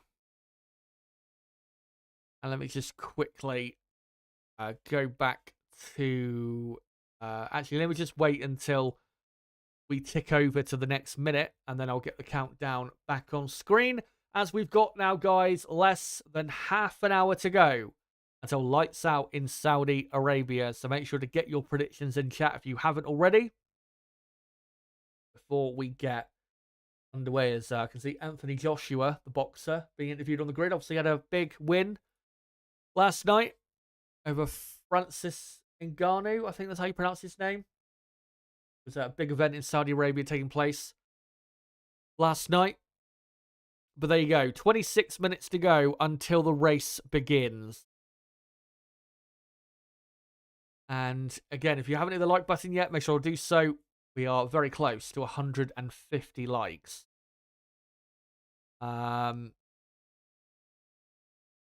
Vinster in chat saying Marco is the reason Max is where he is today. Max knows that and is loyal to him for a reason. Loyalty means a lot in any and every business. That alone can make a winner out of a third place person. And yeah, Max should be, loyal to Marco, because at the end of the day, and I mean, we saw this with Sebastian Vettel when he was at Red Bull. He had a very good relationship with Helmut Marko because, you have to remember that Max and Helmut Marko have had a relationship for over, or pretty much about 10 years now. And, Sebastian Vettel, when he won his 4th championship, by the time he won his 4th championship, he had a relationship with Marko for a long time as well. He places his belief in these drivers And the drivers, some of them, reward that belief, some don't. But, you know, um, as Vince says, you can understand the loyalty from Max Helmut Marko. And at the end of the day, without Helmut Marko at Red Bull being the guy he is and being able to identify talent in the way he can, Max may not have the career that he's had. He may not even have a world championship still to his name if it wasn't for Helmut Marko. So you can understand why he is, so loyal to him. So Regara says Leclerc to win. That's interesting. Verstappen second, Alonso third, Russell fourth, Perez fifth. Let me see if I can find any other comments here in the chat. Element Wade says, thank you, Jazza Hammer Time. Astro asking, think Red Bull Racing and Racing Bulls will change their drivers midway through the year again this year, Jazza? If Perez keeps up his current performance level, then I think he'll stay at Red Bull for this year. In regards to Racing Bulls, again, if Ricciardo starts the year poorly, then I think we could see Lawson replace him by the time we get to, I don't know, the British Grand Prix. Something like that. But again, let's give Ricciardo a chance, because it's only been a couple races. I'm sure Ricciardo can do better. Remember, only a few months ago in Mexico, Ricciardo qualified fourth and finished, was it sixth or seventh? So it's not like he can't do it. So yeah, let's just give him some time.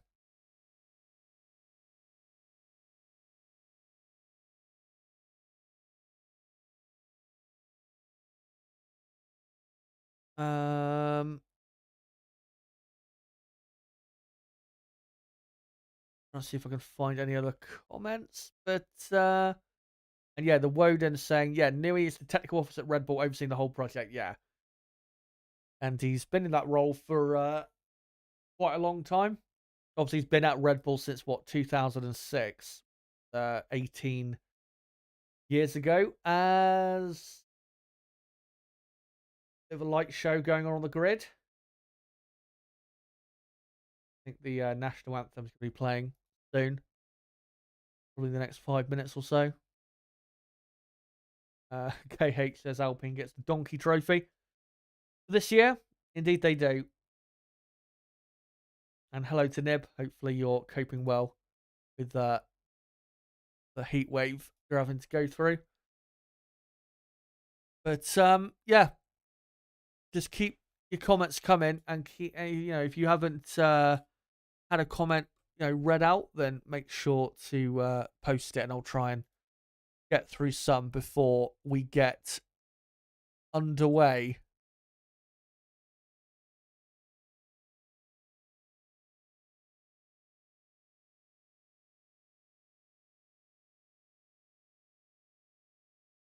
KH says he'll be rooting for Leclerc.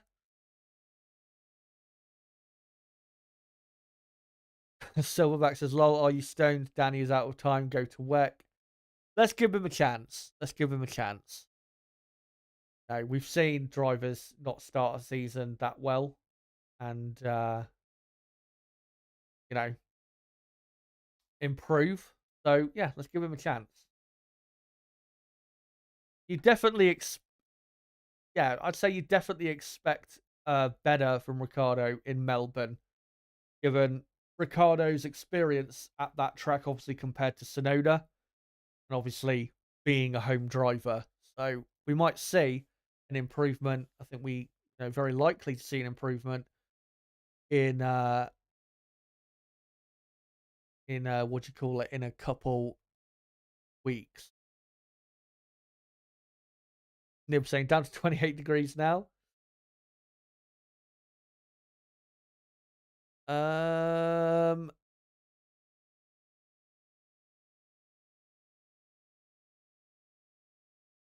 If I can find any other comments that I've not read yet.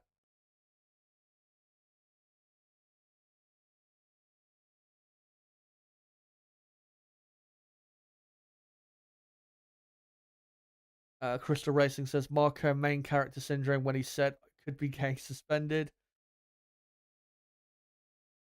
KH says Yuki could have a breakout.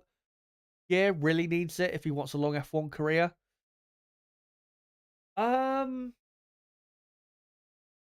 I mean, you could say last year to a degree was a breakout year. I mean, the car was pretty bad for the first, say, 60 to 70% of the season. So, yeah, I think, yeah, you could argue it was last year, but if the Racing Bulls car does really start to improve as we get into the middle part of the season, then I think, yeah, you could maybe even see it this season.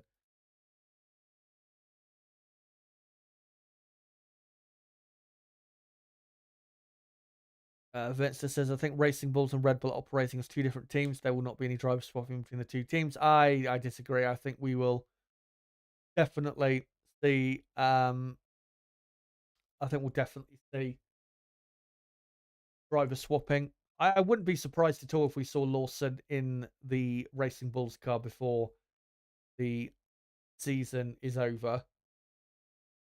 Even if it's just for one or two races.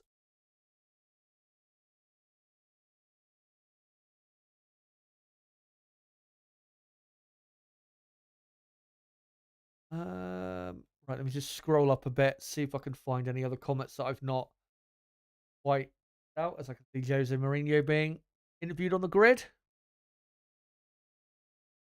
As Crystal Racing earlier said, the special one board again. He was sacked by Roma about a month ago. So yeah, just enjoying life for the moment. I would have him back at Chelsea, but our the people running our club wouldn't want to hire a winner, but that's not what they're trying to do.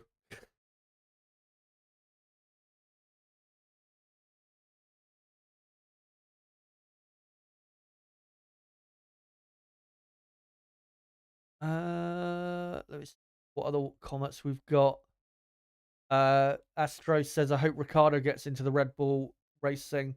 Replacing Perez mid-year certainly wouldn't surprise me. Well, at the current performance levels, I don't see that happening. But, as I said, if we give it a few more races, we might start to see Ricardo really step his game up. Mr. Labman says, at least no DNF in Melbourne, I hope, for Danny Rick. And let's hope. Ricardo obviously has never had an actual classified podium in Melbourne. Did finish on the podium in 2014 and really, he deserved the podium. I know he got disqualified for the fuel flow thing, but Ricardo, performed incredibly that weekend. That lap he did in qualifying that weekend was really the best lap in qualifying for him to get in between the two Mercedes cars and anywhere near pole position. He's had some other good races there. A couple fourth place finishes. I remember 2018, he was very close to a podium, right behind, I think, Raikkonen that year. Even for McLaren, I think in 2022, he had a pretty good weekend. Was right behind his teammate, finished 6th. So definitely a good chance that Ricardo will put in a good performance in Melbourne. You would at least hope so. The new classic saying Jose, his Finnish brother, his tactics no longer work in the modern game. Do you not see that? I don't. I do agree with you partially, but I don't fully agree with you because if you look at some of the teams he's managed since we sacked him in 2015, they've not exactly been the best teams or best clubs. When he was at United, United was a horribly run club, and I think he did realistically the best he could do with United. 2 trophies, finished second, 80 plus points. I think he couldn't really do any better than that. Tottenham, I don't think he was really given long enough to do anything at Tottenham. And plus, they sacked him right for a cup final, which is typical Tottenham. And then Roma, I mean, he did win a trophy with them. The only issue at Roma was the positions in the league. If they qualified for the Champions League a couple more times, I think he probably would still be there. But I don't think Mourinho's, unable to manage in the modern game. I think that's complete rubbish. I think if you put him in charge of a club that was well run and with a good team as well, I think he would be absolutely fine.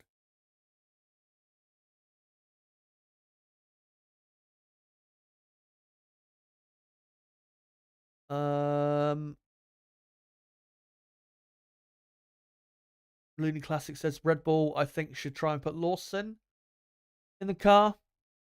I think that would be too early with Lawson. I think he needs.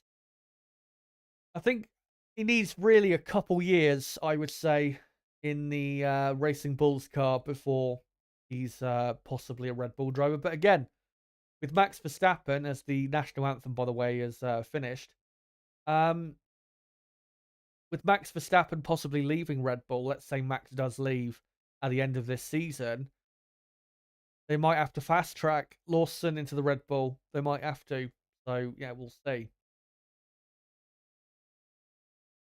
Simon Lazenby is just interviewing Yuki Tsunoda quickly on the grid before he goes back to his car and gets in the car.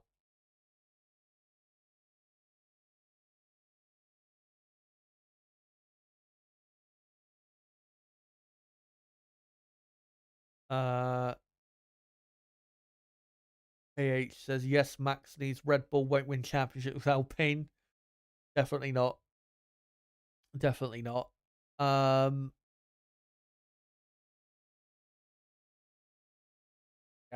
And how long have we got? Another 12 minutes until the start of the race. So I'll probably read out a few more comments before we get underway. And then I will do a couple things quickly before we get underway.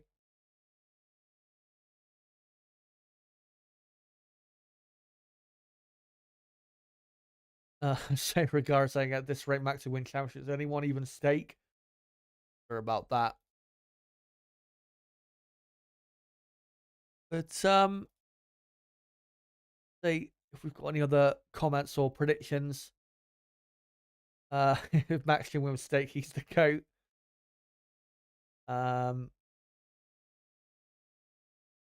Yes, Max gets in a top 4 team, he can win championships. Not necessarily sure he's that great, that level.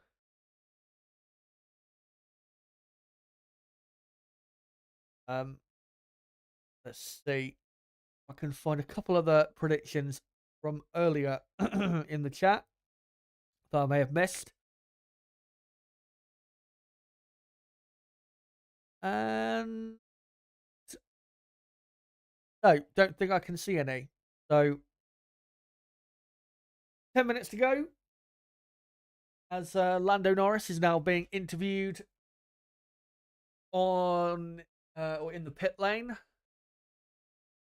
So yeah, drivers almost ready to get out there for the race. So if anyone has any final predictions they want to make for the race, just quickly post them in the chat and I'll read a couple out before we get underway. And also, that poll in the chat is still running, where I asked you guys who is most likely to finish on the podium today in Saudi Arabia. Let me know out of the 4 drivers that I put in that poll who you think is more likely to be on the podium.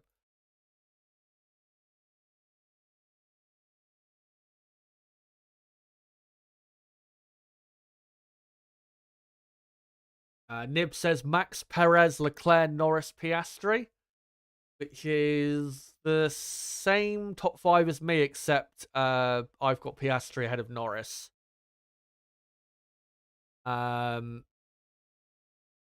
says Perez, number 1 king of the streets. Verstappen, second, Alonso third.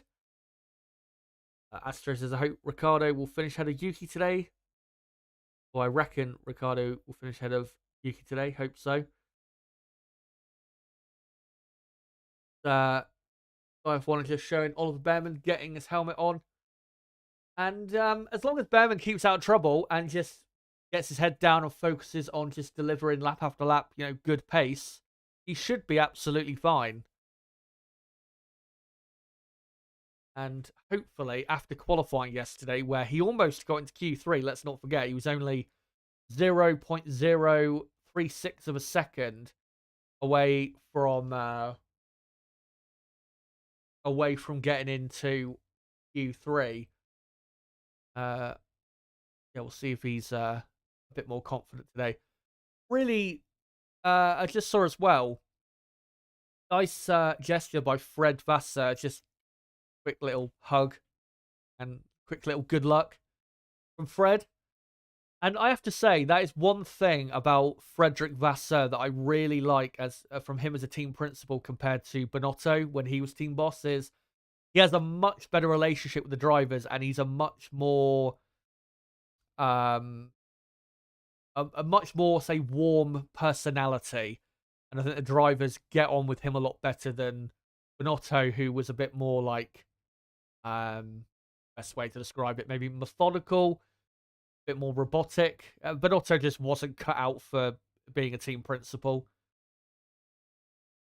And you can tell that the drivers, they're, really like Fred. Hello to Brabham, by the way. Good to see you, mate. Lawson got points on debut. Did he get points on debut? I don't think he did get points on debut. De Vries did in the Williams. I hope Behrman keeps up that trend and gets points today too. Well, as long as he performs to the level of the car, then he should be able to. He should be able to do it. But we have got. And by the way, just want to quickly say, apologies if you can hear some vibrating noises in the background, but I think the washer in my house is currently going, so apologies if you can hear that whilst I speak. But we have got almost 5 minutes to go until the race begins. Thank you for your comments, guys, but it is time to get into this Grand Prix. Let me just finish up this poll in the chat,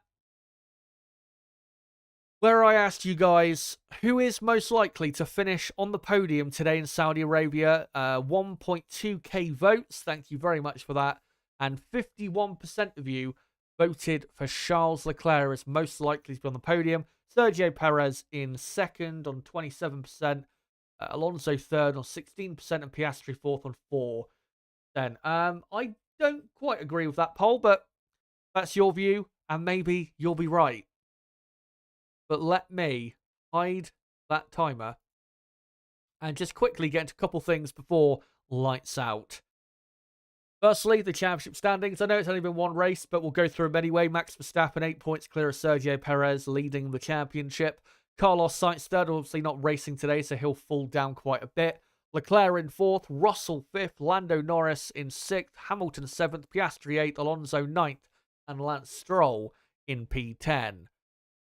And then on the constructors' side, Red Bull, 17 points clear of Ferrari already. Ferrari only 11 points clear of Mercedes. McLaren in fourth. McLaren got a pretty good chance today to overtake Mercedes in the Constructors' Championship. Aston Martin in fifth. Then the rest of the team on 0 points with Sauber sixth, Haas seventh, Racing Bulls eighth, Williams in ninth, and Alpine dead last in the championship. But let's now get into your starting grid for the 2024 Saudi Arabian Grand Prix. On the front row yet again, it is Max Verstappen and Charles Leclerc. On the second row, Sergio Perez and Fernando Alonso started on the front row last year, and Alonso obviously got into the lead briefly. On the third row, it's an all-McLaren third row. Oscar Piastri in fifth, Lando Norris in sixth, their highest starting position around this track. On the 4th row, disappointingly, Mercedes. George Russell in 7th, Lewis Hamilton in 8th. Completing the top 10, Yuki Tsunoda in 9th and Lance Stroll in P10. Oliver Behrman in P11, starting his first ever Formula 1 Grand Prix. Good luck to him, with Alex Albon in P12. 13th and 14th, Kevin Magnussen and Daniel Ricciardo, who were on that podium in Melbourne that I mentioned a few minutes ago. 15th and 16th, Nico Hülkenberg and Valtteri Bottas. The two Alpines take up the penultimate row of the grid, and on the back row of the grid is Logan Sargent and Zhou Guanyu.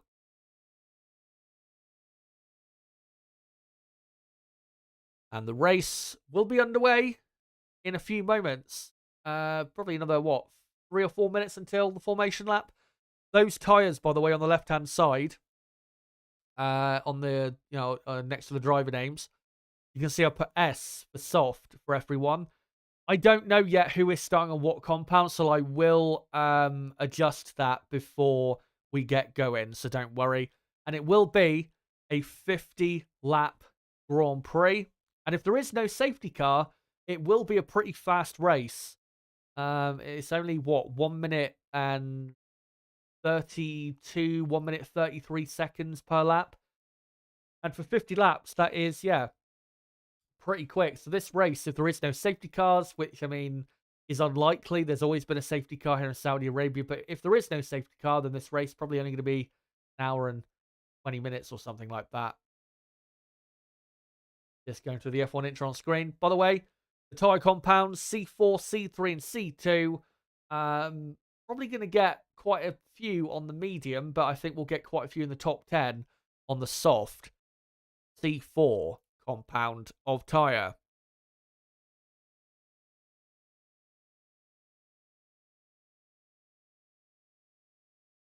Just going through the final few drivers before we get into this. And we have seen chaos here at the Jeddah circuit before. Remember, 2021, we had about 3 or 4 different race starts. Even last year, with Alonso getting into the lead ahead of Sergio Perez, and then got a penalty for a grid, grid hatching infringement, something like that.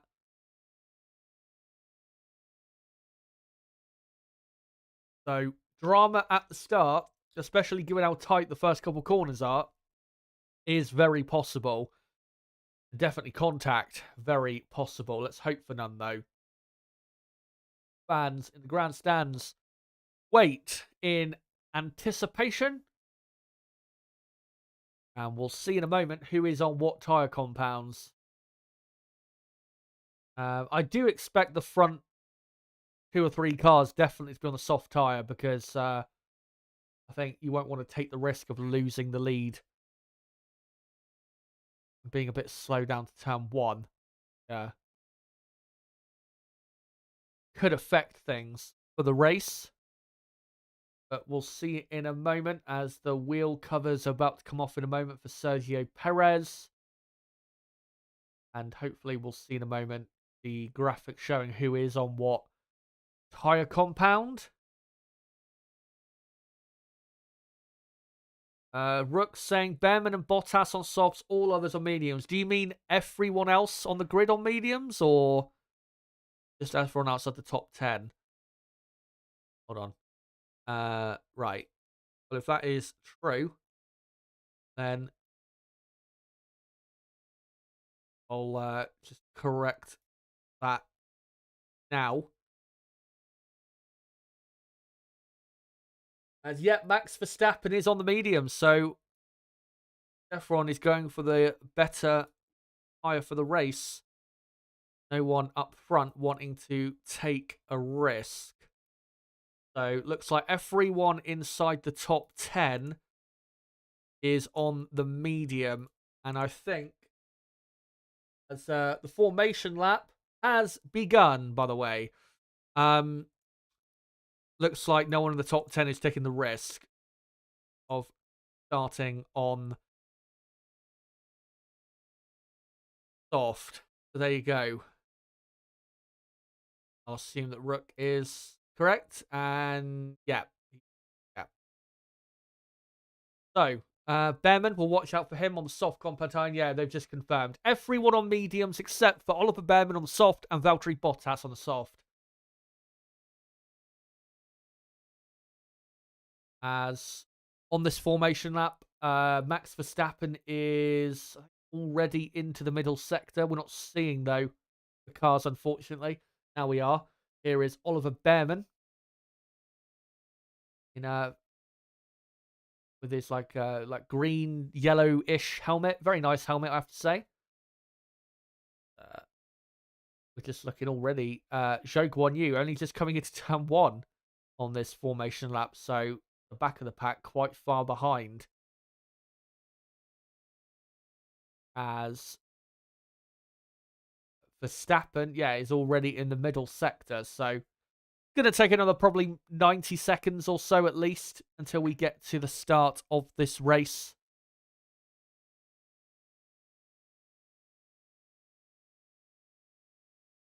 Had 3 different winners in the 3 races so far here. Perez won last year. Verstappen won in 2022, just about, from Leclerc. And then, of course, in 2021, Lewis Hamilton took his last win in Formula 1 2.5 years ago.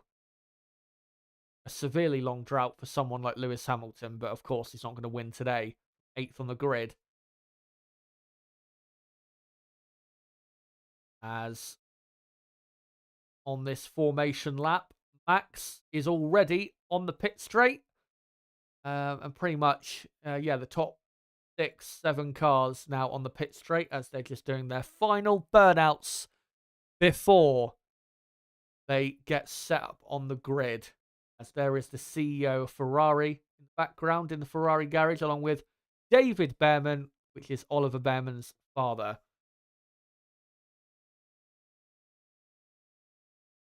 Yeah, pretty much all of the cars now on the pit straight. And they're just progressively getting lined up as Pierre Gasly has just said on the radio that he has a gearbox problem.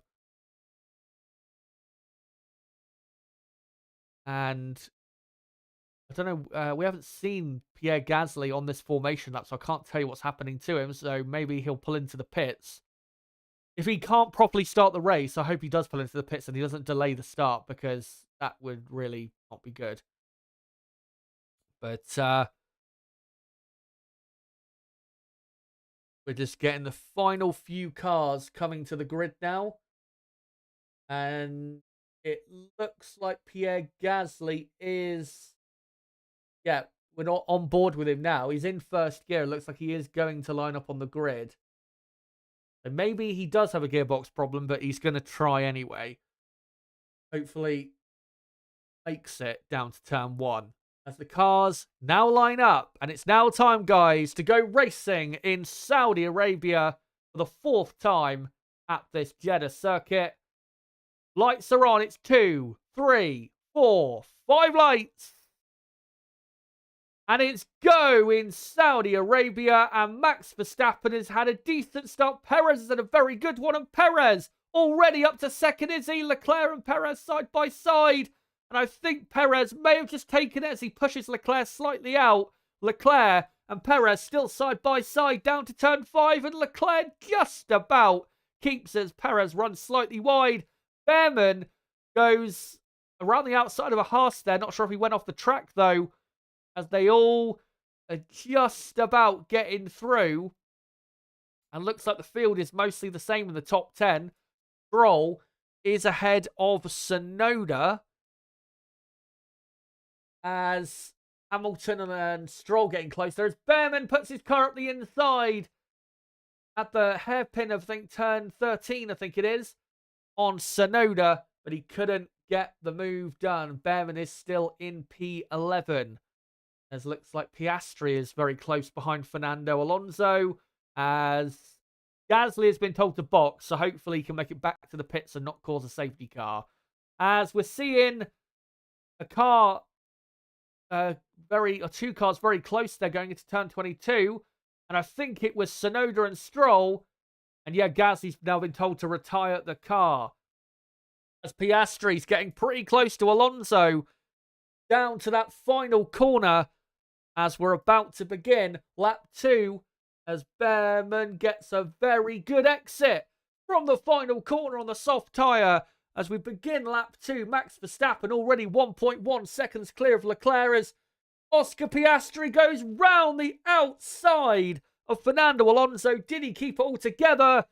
As Behrman doesn't get the move done, and Piastri did get it done. What a move by Oscar Piastri, who is up to 4th place and still lots of racing with the cars behind. But it's Behrman in 11th, Magnussen is 12th, Albon 13th, Hulkenberg 14th, Ricciardo 15th, Ocon 16th, and then Bottas, Sargent, Zhou, and Pierre Gasly is out of the race, which I will just quickly update.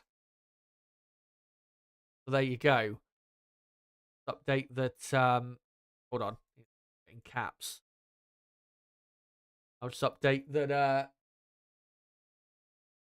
Bottas, obviously on the soft, not Ocon, on lap 2 of 50. Brilliant and very important move by Piastri. That might help him for a podium chance later. As a bit of a queue forming behind Yuki Tsunoda already. And Behrman desperate to get past, as we've got a few cars right behind Behrman. Magnussen, Albon, Hulkenberg, Ricciardo. Really, the rest of the field still racing. As Verstappen hasn't pulled away on this lap. It's still 1.1 seconds as they begin lap 3. So Leclerc matching Verstappen. Of course, DRS enabled. Was enabled after the first lap. So that's why Piastri was able to... Would Piastri have been able to? I don't think he would have been able to open DRS because the DRS zone before the finish line. So that was a very good move from Piastri without DRS. As here is a replay of the race start. And yeah, Max didn't have the greatest start. It was good enough, but Perez had a very good one. Tried to go round the outside of Leclerc. Leclerc kept his car in there and then went round the outside as Behrman had to jump the chicane at turn 1. And Leclerc had enough straight line speed to get his car back ahead of Perez going into turn 5. So great racing there between Leclerc and Perez, but that fight is not over. As is a replay of, oh, someone moved early there. And yeah, Russell saying to his team, jump start for Norris. And yeah, it was Lando Norris. He moved before the lights. Wonder if he'll get a penalty or not. He should, I think, but I'm not sure if the regulations say he must get a penalty because we've seen in the last few years. As yeah, Norris was rolling before the start, then stopped right as the lights went out and then got going again. Hasn't lost a position as Lando, so we'll see what happens with that. As Max has pulled away by half a second on this lap compared to Leclerc. Leclerc now has Sergio Perez all over the back of him. And Perez going for the move down the inside at turn 1. Brilliant move by Sergio Perez, and he is up to second place. What a dive bomb by Perez. Very clean. And it is a Red Bull 1-2 on lap 4 of 50. Brilliant move there. As Oscar Piastri back in 4th has got Fernando Alonso hot on his tail. Lando Norris is 6th. It's got Russell hot on his tail. And also Hamilton right behind Russell. As quite a train now behind Lance Stroll, actually. Who's got Tsunoda about second behind him. And then the rest of the field pretty much behind him. Here's a replay. On board with Sergio Perez. DRS slipstream. Leclerc moves to the middle. The inside line, though, was left open. And Perez took it. I think Leclerc knows that the Red Bulls are just too quick. So that's why he didn't maybe defend as hard as he could. Now looking back at Tsunoda, Behrman, Magnussen racing over the final points paying position. And yeah, Max Verstappen now 2.3 seconds clear of Perez. So Max already comfortable out front as he continues to pull away. Leclerc needs to try and stay with Perez, but it's going to be pretty tough to do so. Alonso still sticking within a second of Piastri. Behrman still has DRS on Tsunoda, but Tsunoda really closing up to the back of Lance Stroll, who is not going anywhere. Very poor pace from the Canadian, which is hardly a surprise, as Alonso we saw there having a little look. As Tsunoda having a look as well at Stroll into turn 1, but nowhere near close enough as Stroll goes, I think, slightly deep at the first chicane. But it is, yeah, lap 5, Red Bull 1-2, Leclerc 3rd, Piastri 4th, Alonso 5th, Norris 6th, Russell 7th, Hamilton 8th, Stroll 9th, Tsunoda 10th. And the field looking pretty close so far.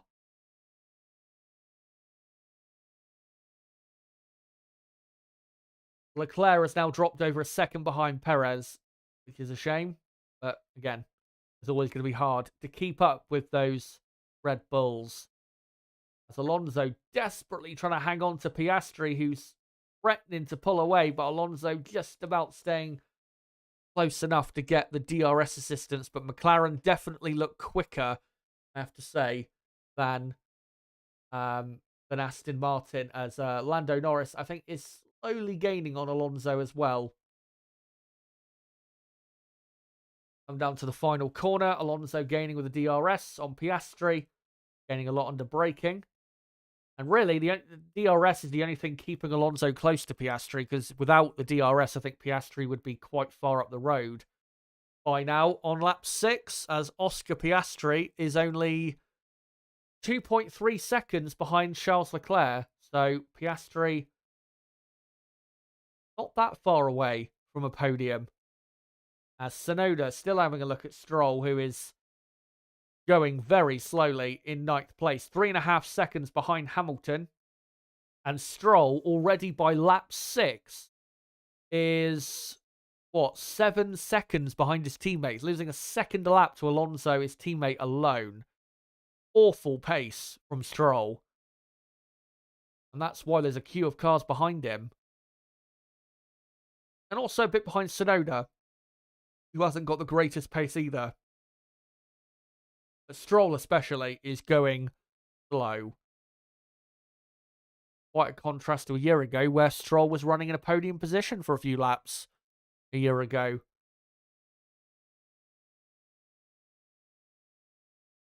As Behrman gets a good exit from turn 18. But I think Tsunoda, does he still have DRS, Tsunoda? Yes, he does. So that's why Behrman can't make any more progress. Stroll goes deep and crashes at turn 22. I don't know what's happened. I think Stroll might have touched the inside wall of turn 22, and that is going to be, I think, a safety car. The barrier is not damaged enough for a red flag, thankfully, as we're on lap 7. And Stroll says, I'm okay, but I think, I didn't see it, but I'm guessing that he has touched the inside of the final, not the final corner, inside of turn 22, that fast left-hander. And that's what's caused him to crash. We've got a yellow flag in Sector 2 and Sector 3, but I'm pretty sure we're about to get a safety car here. Because, yeah, there's also a front wing on the track. As Stroll is... And yep, full course caution, safety car on lap 7 of 50. And like I said, I don't think we'll get a red flag because the barrier does not look to be that damaged. So Stroll out of the race. And if it is true that he touched the inside of the wall, then that is a pathetic performance by Lance Stroll. Here we go. Here's a replay. So up to turn 22. Lance Stroll. Yep, he touched the inside of the barrier, broke his suspension, and bang into the barrier. What an absolute shit show. A waste of a seat. Everything I said in my video a few months ago, guys, is completely justified, and he will continue to prove me right. Trust me, he will continue to prove me right. So there you go. Stroll and Gasly, already 2 retirements, as Sergio Perez is being told to box, and Max Verstappen pitting as well. Red Bull going for the pit stop. Leclerc, I can see in the background, pitting as well on lap 8. What tyre are they going for? Appears to be the hard compound tyres. Piastri comes in. Alonso comes in. I hope this doesn't ruin the race, by the way. Them all coming in for a pit stop now. And there being no tyre differences. As Lewis Hamilton stays out. Lando Norris stays out as well. As, well, basically everyone except a couple cars are coming into the pits. As Alonso has had an 8.7 second pit stop and is still kept ahead of Russell. As all bit close there, Behrman and a Haas, but Behrman gets out ahead of Magnussen. Behrman's not gained any positions through all of that. So it is now Norris in the lead. Norris is not pitted yet. Verstappen is second. Verstappen has pitted. Hamilton is third. Lewis is not pitted. And you got Perez fourth, Leclerc fifth, Piastri sixth, Alonso seventh. Perez, Leclerc, Piastri, Alonso have pitted. Hulkenberg is eighth. Hulkenberg has not pitted. Russell ninth has pitted. Zhou Guanyu 10th. Zhou has not pitted. And then you've got Tsunoda 11th, Behrman 12th, Magnussen 13th, Albon 14th, Ocon 15th, Bottas 16th, Sargent 17th, and Ricciardo 18th. And we've only got 4 drivers now on the medium compound tyres. So let me just correct all of those, who is on what compound. So Norris and Hamilton on the mediums. Is another replay on board on the TV broadcast for Stroll. Poor mistake. Again, touched the inside of the barrier, broke a suspension, and bang. Awful pace. Awful mistake. Get him gone, Aston Martin. If you want to be a proper championship winning team in the future, you cannot have this guy in your team. He is unreliable.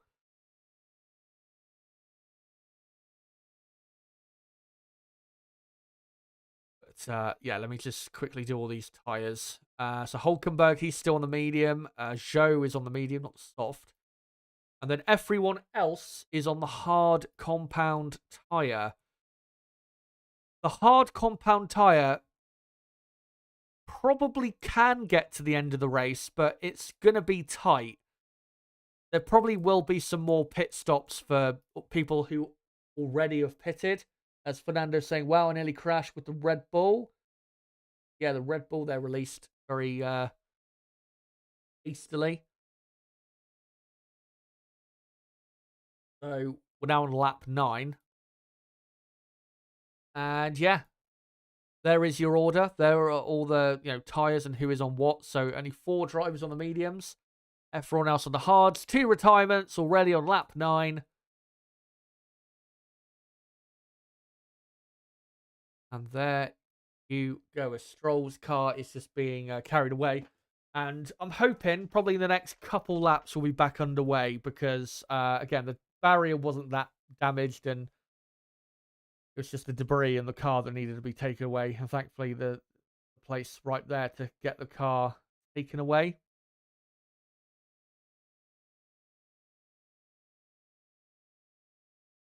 That's the front of the field on the lap 9. Behind the safety car, just coming through the end of the first sector. I don't think we'll be back underway at the end of this lap, but I think by the end of lap 10, there's a chance we could be back underway. But, I mean, for Verstappen, things are looking good, obviously. He's got the best car. And he's, got 1 car ahead of him who hasn't pitted and 1 car behind him who also has not pitted, so he's protected himself nicely here. As Leclerc, replay of why he had a slow pit stop. And And no, safety car is coming in at the end of this lap. That's quite quick. Very well done to the marshals there to get the debris and car cleared away. So there you go. Only a couple laps.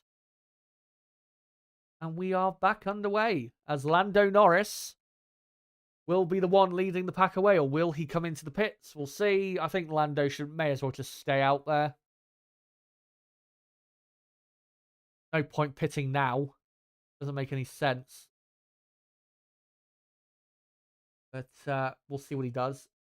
He will lead the pack as we get racing again. Green flags now waving. The safety car, I think, is pretty much back in the pits.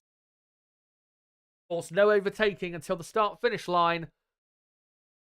And Lando not quite going yet. He's still going to weave around, warm those tyres up. Again, doesn't have to get going until the start-finish line. And now gets going as Max Verstappen right in the slipstream on lap 10 of 50 as Piastri and Leclerc in the background side by side, and Piastri going for the outside line, but Leclerc keeps it as Alonso then nearly overtaken by Hülkenberg, and Hülkenberg staying ahead of Russell impressively, who's desperately trying to get past as Behrman has passed Tsunoda, thankfully.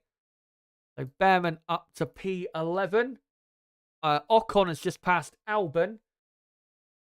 And those are the only other overtakes I can see so far. So Lando Norris leads by 1 second from Max Verstappen. Hamilton in third, Perez 4th, Leclerc 5th, Piastri 6th, Alonso 7th, Hülkenberg 8th, Russell 9th, and Zhou in 10th. That's your top 10. And Behrman, Tsunoda, Magnussen, Ocon, Albon, Bottas, Sargent, Ricciardo. Rest of the runners still running, but not in the top 10.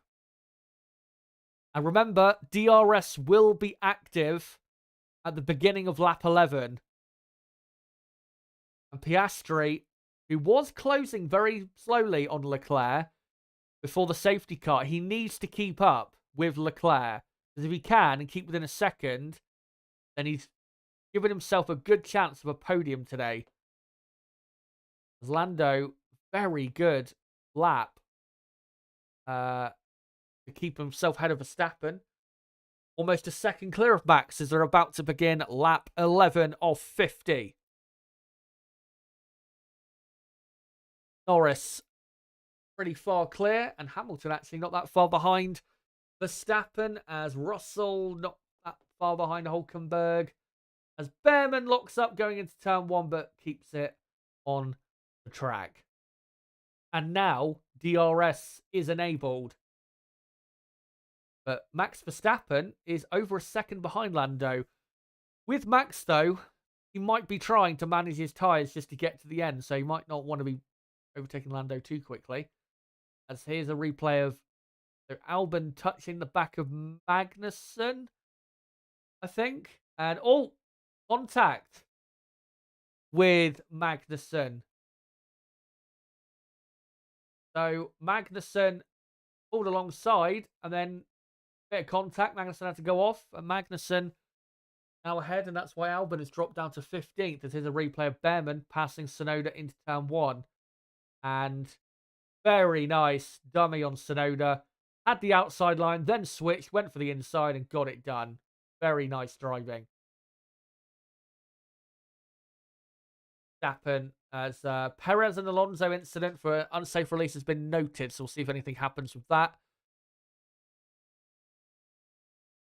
But has Piastri kept within a second of Leclerc, I'm just seeing? Yes, he has. Very important for his race, as Max Verstappen now does the fastest lap of the race, a 1:33.6. As Perez really closing up now to Lewis Hamilton, who hasn't pitted yet. And now under investigation, so that might be a penalty for Perez. And yeah, from what I saw of it, I think you could definitely argue that that should be a penalty. It'll probably only be 5 seconds.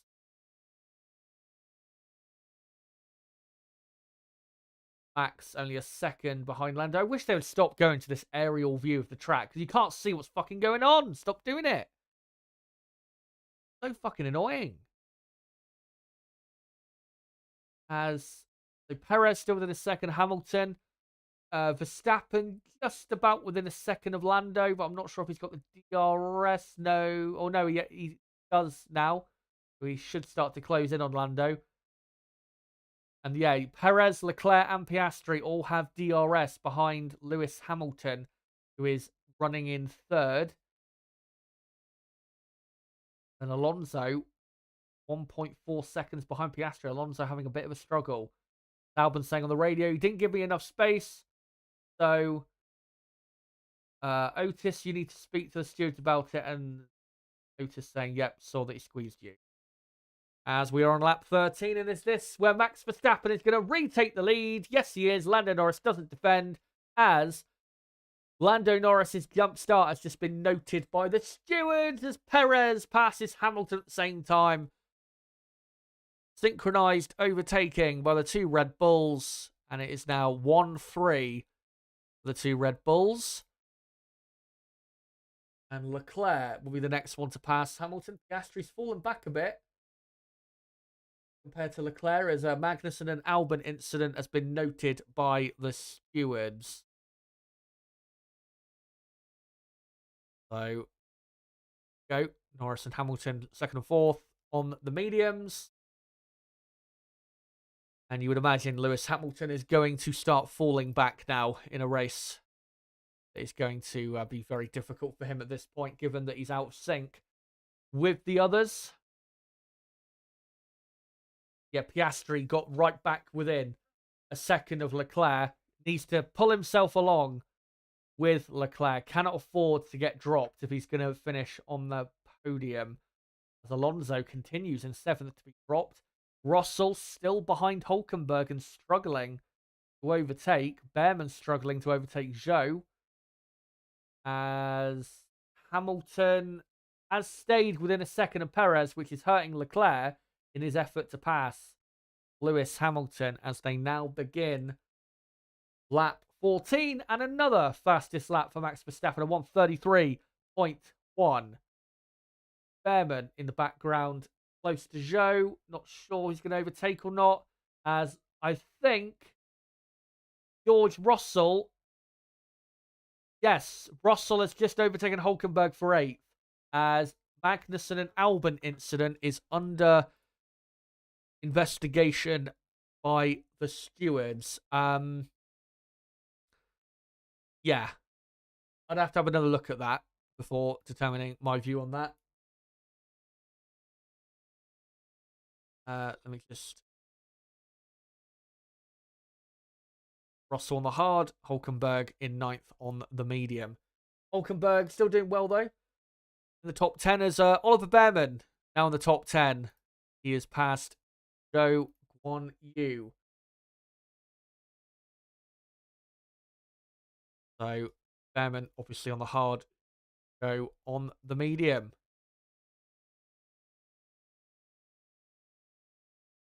Here's a replay on board of how Russell passed Hülkenberg. Not gaining that much down the straights, but Hülkenberg not defending, obviously, because he's not fighting Russell. Russell really needs to get on with it, because Mercedes, at the minute, they are not looking like they're having a good day. He needs to get after Alonso, who is a couple seconds up the road. As we're on lap 15, no further action for Norris for that jump start. Well, there you go. As here is Leclerc going round the outside of Lewis Hamilton. Is he? Hamilton keeps his car at the inside. Thankfully, doesn't slide into Leclerc. And Leclerc, his future teammate, is up to 4th. Now, Oscar Piastri, the next one, pass Hamilton, which you'd think will happen soon. And, yeah, lap 15 and, yeah, Lewis Hamilton. I'm not quite sure at this point what the strategy is for Lewis. Because, I mean, he's not pitted yet. He's running in 5th place. Yeah, he'll have fresher tyres later, but as Alonso saying on the radio, any chance of plan B because they're in another league. Alonso 2.2 seconds now behind Piastri. And Aston saying, copy, we're looking. Yeah, if Lewis is passed by Piastri and then Alonso and even his teammate, he'll fall down Hamilton to 8th. Yeah, he'll make a pit stop and have fresher tyres, but will he be able to gain the time back? Probably not. So I don't really, unless, these other front runners are going to pit again, which is not a guarantee. Don't really know what the strategy is here with Lewis Hamilton. And I just hit and hope, as they would say in football. We're on lap 16 now. And Max Verstappen and Sergio Perez has been given a 5-second time penalty for an unsafe release. And at the moment, that will drop him down the order a few positions. But as long as he's over 5 seconds clear of Leclerc by the end of the race in second, I know he's currently in third, but he's in a net second. If he's over 5 seconds clear of Leclerc, then it won't matter. That 5-second penalty. But of course, if he does pit again, he'll have to take it at his pit stop. Piastri still stuck behind Hamilton, and Piastri on this lap has got to overtake Lewis Hamilton, because if he doesn't, he's going to continue losing time, as Kevin Magnussen has been given a 10-second time penalty. That is extreme. 10 seconds. Causing a collision. That is quite an extreme penalty. I mean, maybe, he deserves a penalty for what he did, but 10-second penalty. That is quite an extreme penalty for that incident, I must say. As Lewis just said on the radio, that the others are killing him down the straights, which is true. As Piastri closing now into the final corner. Thankfully, Leclerc not that far up the road for Piastri if he gets the move done now.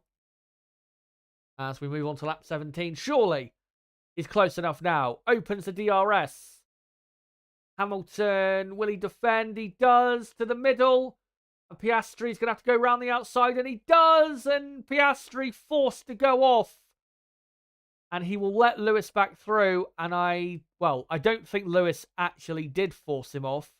I would like to see another look at that. Surprised Piastri went for the outside line. I know he's liked that outside line today. He's tried it a couple times, but not sure it's the best option. As Kevin Magnussen, despite his 10-second penalty, again, way over the top, I think,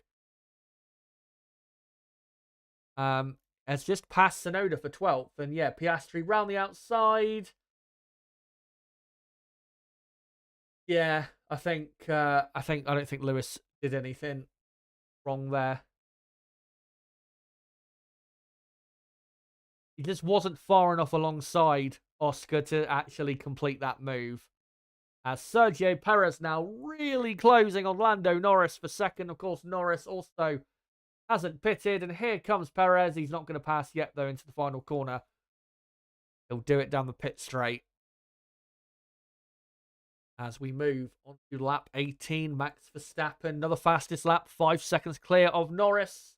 In second, soon to be Perez, and it is Perez. So it is a Red Bull 1-2, and now Perez just needs to focus on building a over 5-second lead.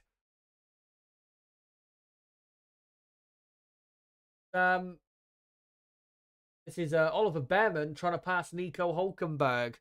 9th place. Hülkenberg doing well, holding his own in 9th place, having not pitted yet. Lap 18. Only a few more laps before we're into the midpoint of this race. As Piastri still, 6/10 behind Hamilton. Needs to get past ASAP.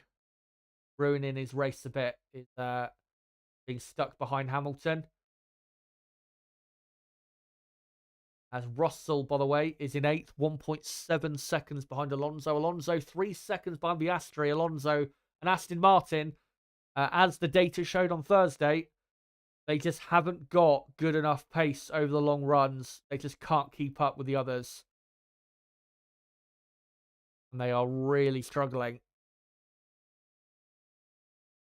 Piastri closing on Hamilton into the final corner. Hamilton runs a bit wide, though, through the final corner. Didn't quite get into the apex on, we're now on lap 19. And now, coming down to turn 1, Hamilton defends to the inside, and Piastri's going to try the outside again, but he just wasn't close enough on that occasion. But Lewis Hamilton does run wide. Can Piastri get a better exit? Not quite. As Behrman tried to pass Hülkenberg, but looks like Hülkenberg has kept it. Hülkenberg remains in 9th place. Logan Sargent, I've seen, is up to 16th. And then you've got Bottas 17th and Ricciardo in 18th. But yeah, Piastri, I think he's got the pace, Piastri, and the potential to keep up with Leclerc, maybe fight for a podium here. But passing Hamilton is what he needs to do, and he's just not getting it done. As... Oh, so that's Hülkenberg clearly repassing Behrman, so Behrman must have overtook him into the final corner. Bit of a rookie mistake there, no pun intended, by Oliver Behrman. As Piastri a lot closer now into turn 22. And this looks a bit more likely to happen now, as DRS opens down to the final corner. And obviously, he's not going to do it into the final corner because Lewis will just get him back. Can he get the better exit on lap 20? As still a bit far behind Piastri, and as we can see, the McLaren just doesn't have the straight line speed. The slowest they were in the speed traps in qualifying. And Piastri, or not Piastri, McLaren, I think, were about 5 kilometers an hour slower than Mercedes down the straights in qualifying. So that really is not helping. We're now looking at Hülkenberg and Behrman racing over 9th place.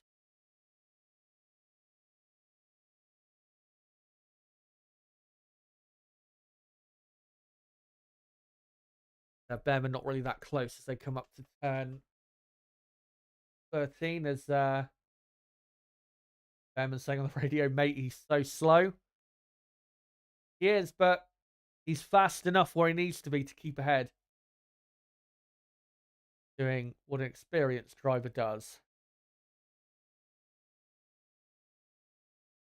Behrman continued to have chances, of course, in a faster car. As Lando Norris, by the way, still in 3rd and a 2.5 clear of Leclerc. Leclerc has not been very quick in catching Lando, as Piastri only half a second behind Hamilton, as we're on lap 21 now. I'll keep you updated on that battle, as Behrman just needs to get a good exit here from the final corner, and surely he will pass Hülkenberg into turn 1. The Ferrari car that is so slippery in a straight line, and Hülkenberg doesn't defend, and there you go.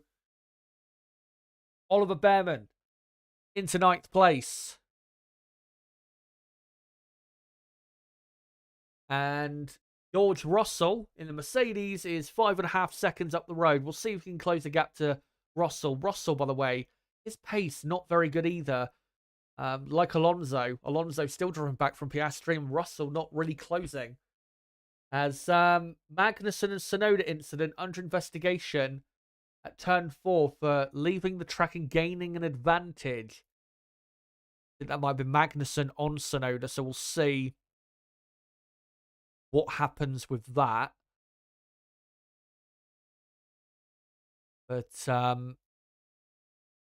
Behrman, of course, on the hard tyre. And Hülkenberg on the medium, and Zhou just behind him on the medium as well. Zhou having a pretty good race again, like he did in Bahrain, of course, finishing 11th. That's why Sauber are 6th in the championship.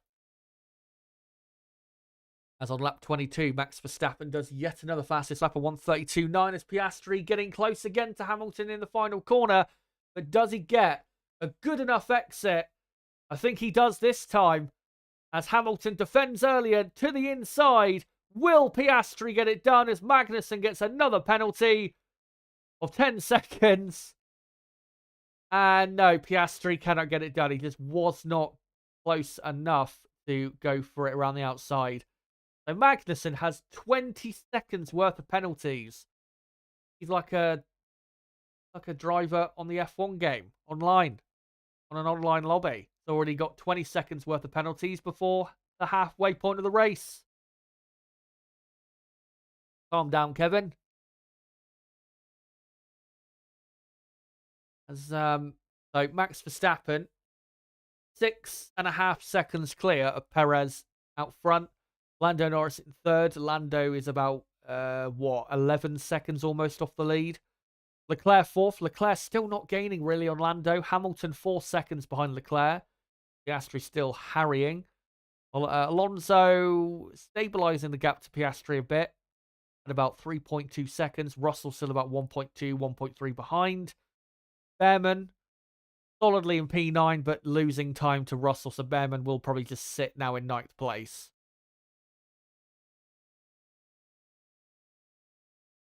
Piastri not as close on this occasion into the final corner. Lost a bit of momentum on this occasion.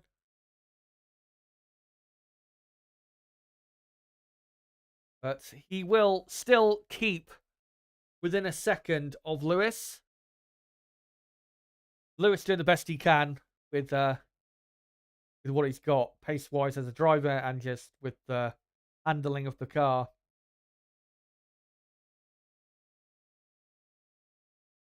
Into the heart of the first sector he goes. Leclerc is getting a slight bit closer to Norris in third. But I think with Leclerc, obviously, Ferrari know that they're not going to finish in second. So I think Leclerc is just managing his tyres. And he knows eventually he'll get past Lando. But he's just managing his tyres. And of course, especially the front 3-4 in the pack, they will want to try and go to the end. You know, Verstappen, Perez, Leclerc especially. They will want to try and get to the end on the hard compound tyre. Whether they will or not, we'll have to see. As into turn 22, Piastri a lot closer on this occasion. Half a second behind as they come into the final DRS zone. As Max does another fastest lap. He is in a world of his own. Out front. 6.5 seconds clear, doing fastest lap after fastest lap. As Piastri gets a good exit from the final corner. Is this finally the time for Oscar? In the slipstream. Still not gaining that much down the straights. And he kind of tried to do a dummy there, but nearly slammed into the back of Hamilton. And still a bit behind. One thing Oscar needs to do is try claim the inside line. Because he still looks to be trying to go for the inside more. Here's a replay of what happened with Magnussen and Tsunoda. So Magnussen overtook into turn 5, went deep and kept the position. So let's just see here what Tsunoda did. Yeah, that's pretty clear. Magnussen went deep, went off track, and gained the place really from going off. So, yeah. But again, 10-second penalty, that's a bit extreme. I thought they normally give out 5-second penalties for that stuff. Clearly not. So Magnussen is probably going to end up finishing like last place once his penalties are added on. As Magnussen in 12th has actually dropped 3.3 seconds off the back of Zhou. So the medium tyre runners, their pace is actually pretty good out there. As Max does another fastest lap on lap 25, a 1:32.6. Pulling away from Perez by about 0.2 of a second per lap. Red Bull are so far clear on pace of the rest of the field.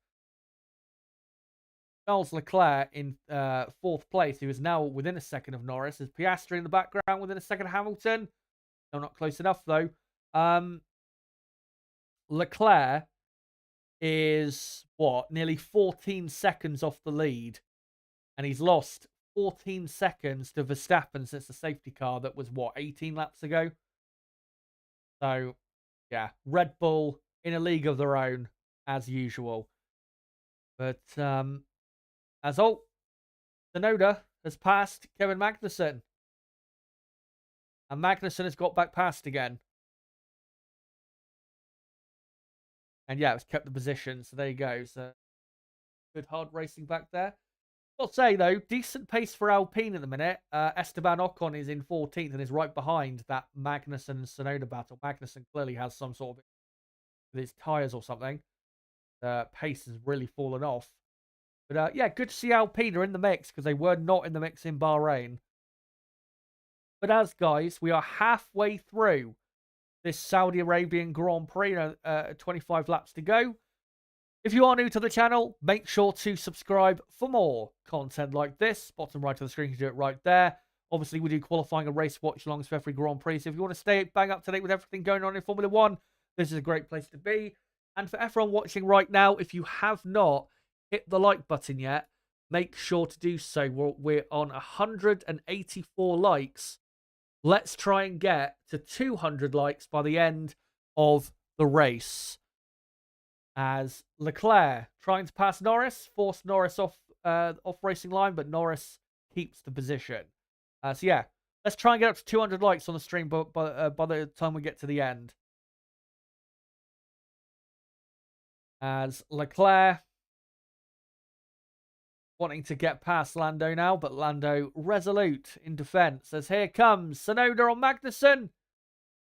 Magnussen dives back up the inside to keep the position as Albon tried to dive up the inside of Ocon. Well, I was a bit hesitant in the commentary there because I was waiting to see what accident was going to happen, but thankfully no accident happened. As the two Williamses right behind Ocon in this great fight in the midfield that honestly I'd rather watch than what is going on with Leclerc and Norris and Piastri and Hamilton. Because it looks a lot more chaotic and desperate, even though they're racing for nothing. This battle, and Magnussen, I don't know if he's been told deliberately to hold the others up, but this is going really well for Nico Hülkenberg, because Hülkenberg in P10, as Max does another fastest lap on lap 27. Hülkenberg is almost 11 seconds clear of Magnussen, and Hülkenberg hasn't pitted yet, as Leclerc up the inside of Norris, down the pit straight, and Leclerc up to third. Yeah, if Magnussen keeps holding the others up and can extend, if Hülkenberg can extend the gap by another 5-6 seconds, then when he pits, Hülkenberg will have very good tyres and will probably end up finishing ahead of all that lot. Hülkenberg, at this rate, I think Hülkenberg, once he makes his pit stop, I think Hülkenberg could actually end up finishing in the points. So this is going very well. But yeah, Leclerc is up to third, and of course is on the hard compound tyre. Lando still doing a great job out there on the medium, and his lap times are pretty good as well. As Piastri still desperate to pass the 7 times world champion Lewis Hamilton, who of course took his last win on these streets.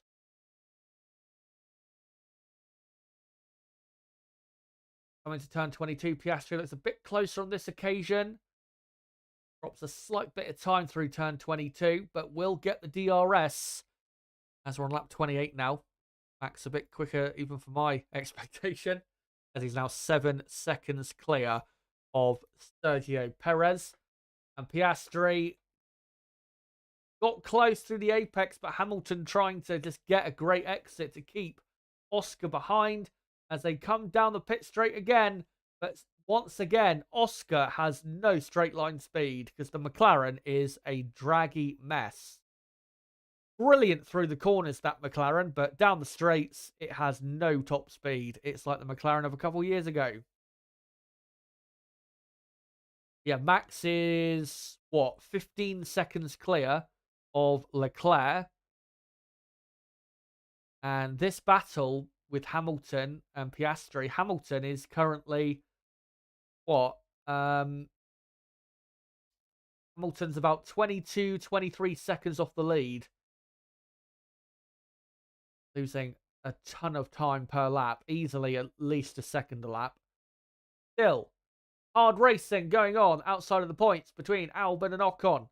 But Ocon refuses to gift track position to Albon.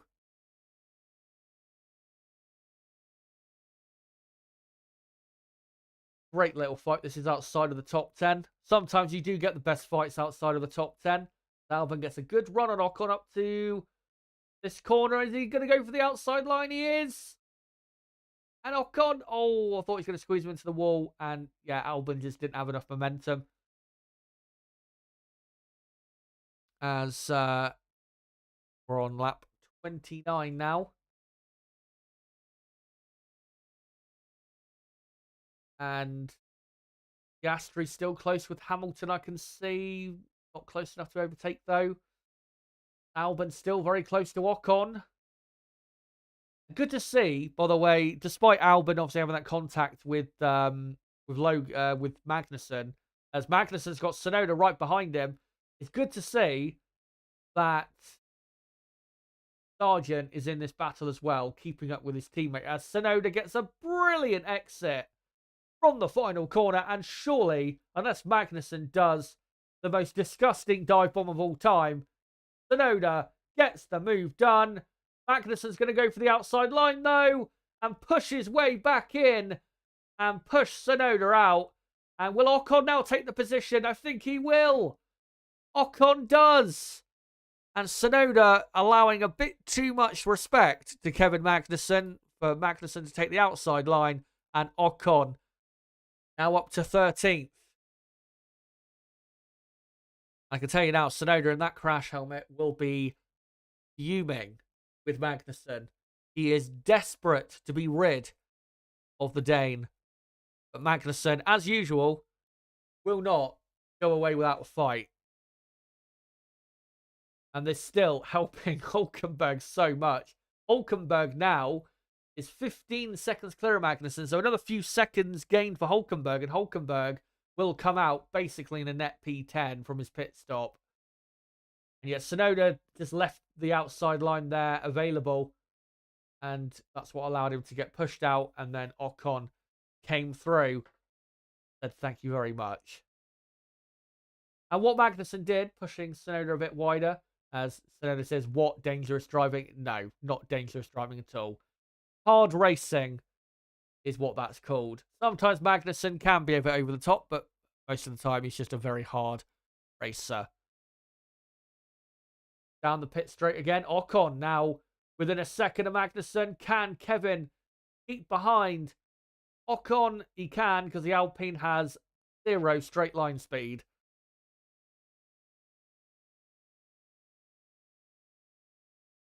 Piastri, by the way, still not able to overtake Lewis Hamilton. So in terms of the front running teams, we're just waiting for Norris and Hamilton to pit to see what they're going to do.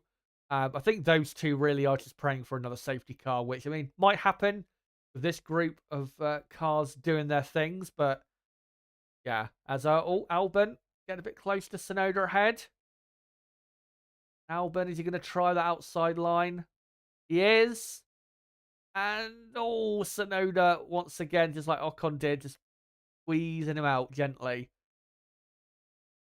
But this is a great fight, even though it's for nothing. As they are flying up to turn 22 now. As Daniel Ricciardo, good to see that he still does exist. He did overtake Valtteri Bottas, but I have no idea when, because those two have been completely irrelevant in this race.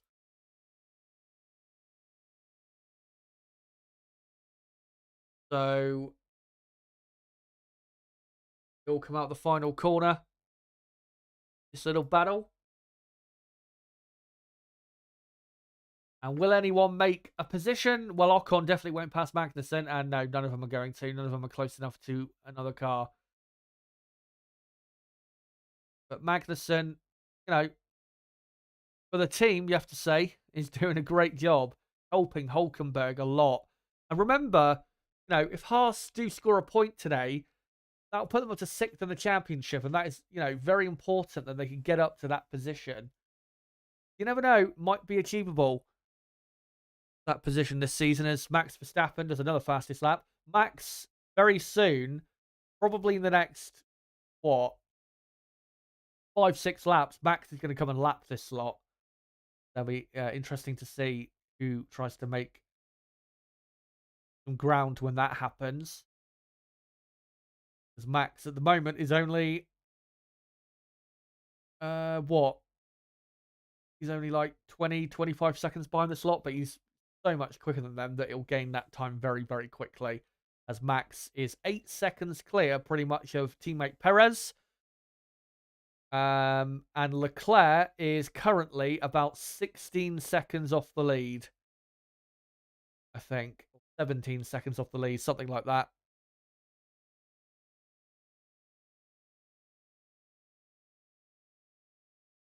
As we've now got a 1, 2, 3, 4, 5, 6 car battle, and Valtteri Bottas in last place, desperately trying to include himself in this battle.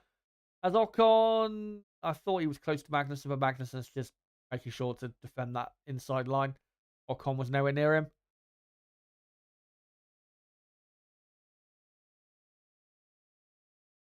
And yeah, this is the main bit of entertainment. Not been a great race. We've had some, you know, a couple good battles here and there, but it's been a bang average race, really. It's been better than Bahrain, I would say, this race so far, as we're on lap 33 now. But yeah, it's still not been a good race. We've not really had that much action, and definitely in the top 10, not much really has happened in this race. As they're actually showing the mini onboard camera for Verstappen, and yeah, Max is not far away from this group of cars, so he will be coming to lap this group very quickly because they're losing so much time fighting amongst themselves. As Hulkenberg is now, I think, pretty much a pit stop ahead of his teammates, so Hulkenberg will probably pit in the next couple laps.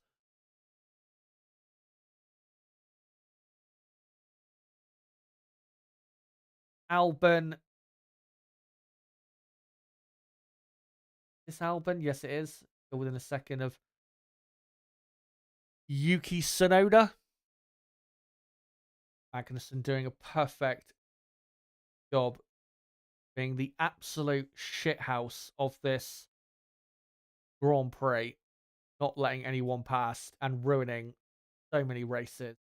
As Albon goes down the inside of Yuki Tsunoda. That was a surprise. Tsunoda caught unawares, but Tsunoda coming back up to turn 5. But no, Albon keeps it. So great move by Albon. Tsunoda again caught unawares. Racing Bulls having a terrible race. But as we saw in the long run data from Thursday, yeah, Racing Bulls, their car is not very quick with heavy fuel board. They've got a lot of work to do to improve the speed of that car. And here's a replay of Albon diving down the inside of Yuki Tsunoda. Tsunoda tried to come back at him, got a good exit, but just not enough momentum. Norris and Hamilton still out there. Piastri still stuck behind Hamilton. But if there is no more safety cars and Norris and Hamilton, you know, make a pit stop under green flag conditions, Oscar Piastri is heading for a 4th place finish. So, you know, maybe could argue if Oscar got past Hamilton earlier, maybe could have got after Leclerc, but 4th place is still good enough. McLaren's car is not quite there yet fully, but it will get better as Nico Hulkenberg now pits. And will he come out ahead of Magnussen? If he does, the rest of the field behind will weep. As, yep, a gigantic train by this teammate, and Hulkenberg just goes on through. So Hulkenberg now 11th, Zhou up to 10th, but Zhou has to make a pit stop. So Hulkenberg is, unless there's another safety car, Hulkenberg is now in a net P10 and heading for a points finish. That would be Haas moving up to 6th in the championship. As Piastri a lot closer now. Hamilton into the final corner, forcing Lewis to move offline a bit. And, yep, a lot closer now. Surely he's got to get it done now. Hamilton moves to the inside. Oscar goes to the outside now. DRS open. And Piastri, does he get it done? No, he locks up and he goes wide. And he gives Lewis the position back. And Lewis stays in 5th. And Oscar, you had it. And then just went way too deep on the brakes. He will have to try again.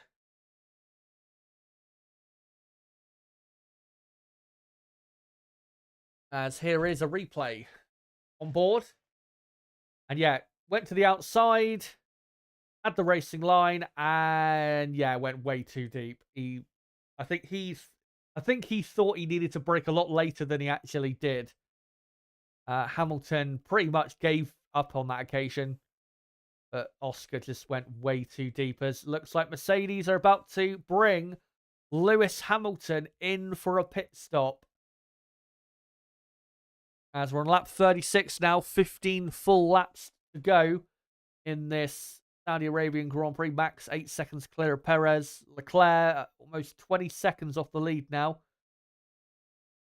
Red Bull even more dominant compared to the competition than I expected. But I wouldn't say I was surprised. Is Hamilton coming in? No, he's not. He's staying out as Magnussen is on his radio, but we can't see. Or I can't see what he's saying because I haven't got the sound on.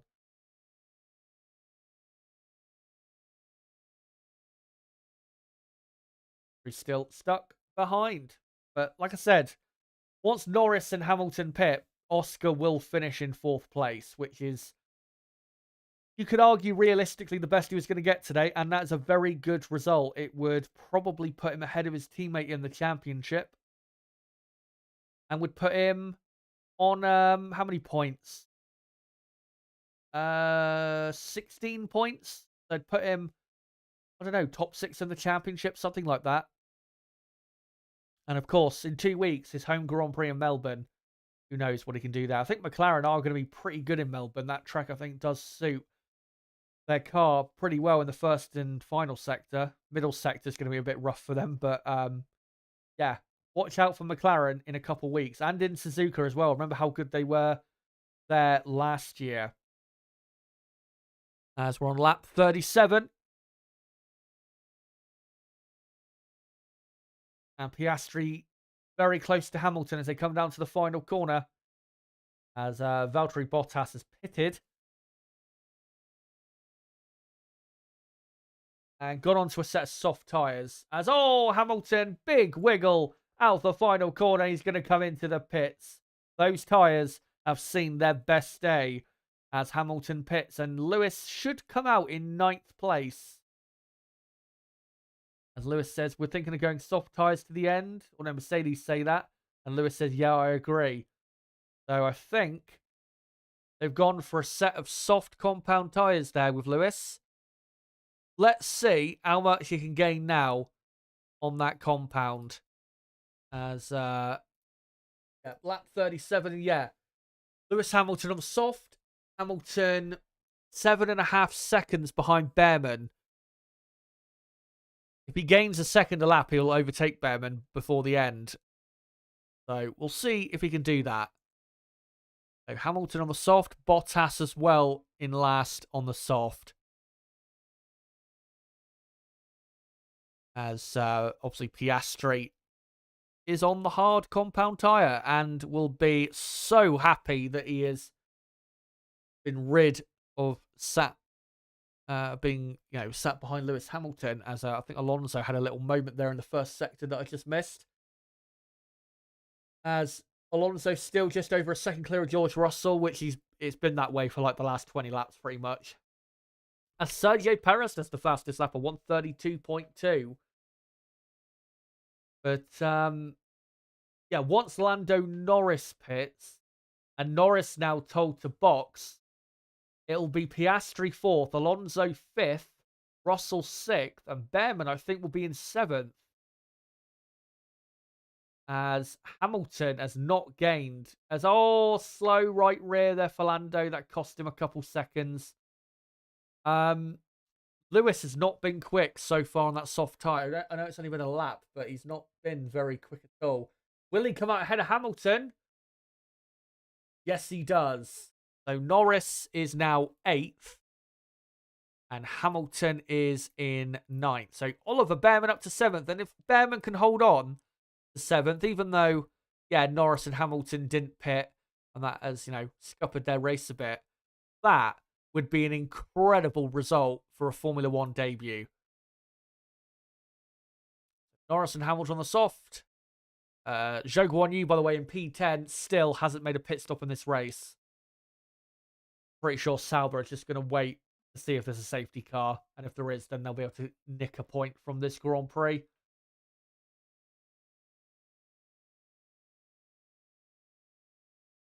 As we are on lap 39. Another, 12 laps to go. And Max still comfortably clear of Perez.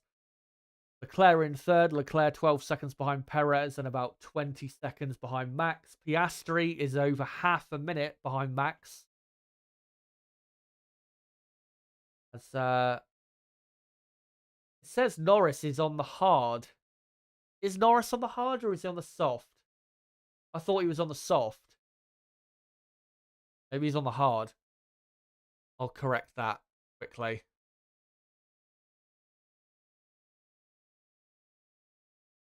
But Lewis Hamilton, yeah, right behind him. We're seeing it now. And no, Lando is on the soft. I don't know what they're talking about. And now they've corrected us. Lewis Hamilton does the fastest lap of 1:31.7.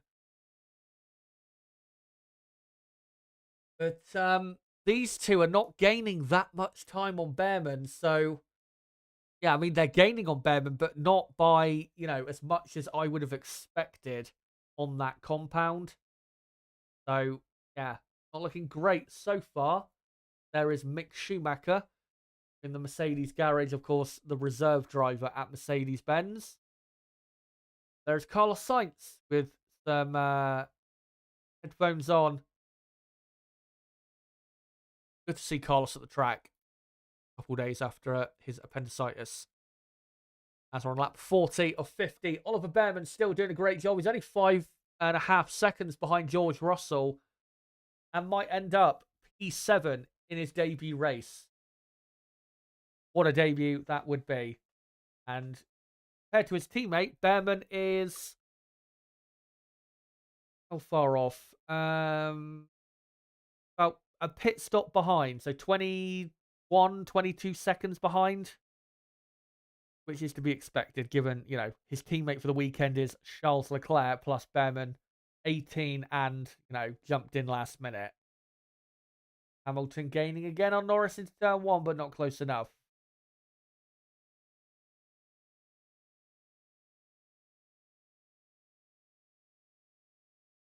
Photo wall for the Mercedes garage looking pretty glum. Mercedes heading currently for 6th and 9th, which is terrible. And McLaren as a team not heading for an amazing result either, but 4th and 8th obviously better. And McLaren heading currently for 16 points. Mercedes only heading for 10. And as it stands, McLaren will overtake Mercedes in the Constructors' Championship and go up to 3rd. Which has to be really McLaren's aim for 2024. Maybe even 2nd you could say is a name for McLaren, but 3rd definitely has to be a name. As Lando Norris has been noted for weaving on the straight. Of course, not allowed. Didn't see anything excessive, though. But still, these two are not gaining quite enough on Oliver Behrman. Lando Norris 5 seconds behind. At this rate, I mean, they'll probably catch Behrman, but going to be right at the end.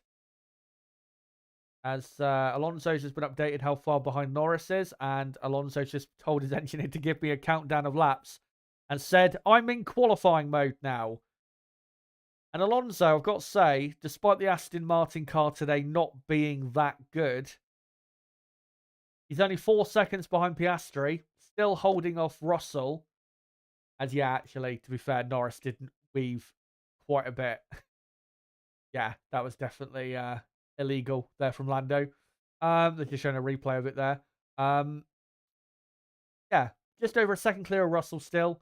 Only 4 seconds behind Piastri. Alonso is doing the best he can. A very good job from Fernando.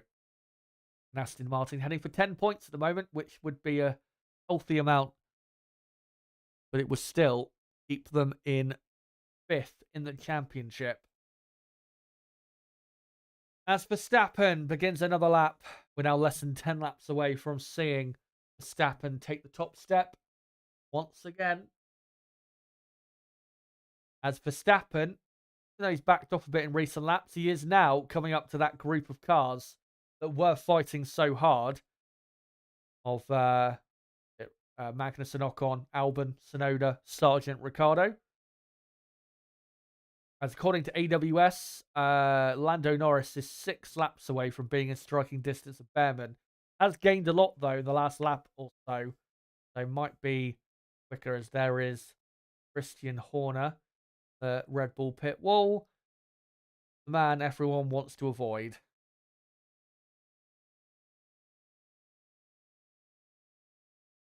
As black and white flag now for Lando for weaving on the straight. And yeah, that's the right decision. If he does that again, he'll get a penalty. And hopefully he doesn't do it again, because it's not worth getting a penalty over. As Zhou Guanyu has finally pitted, they've gave up Sauber. And Zhou will probably fall to 17th. Meaning that Sauber will be last with both cars. As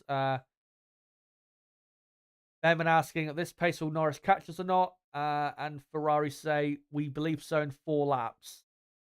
Behrman's got to give it everything he's got if he's going to stay in 7th. Remember, though, the advantage Behrman has is that, of course, as, oh dear, Sauber once again can't get a tyre on the car. Just like last week. Finally got a front right on it, and he is released.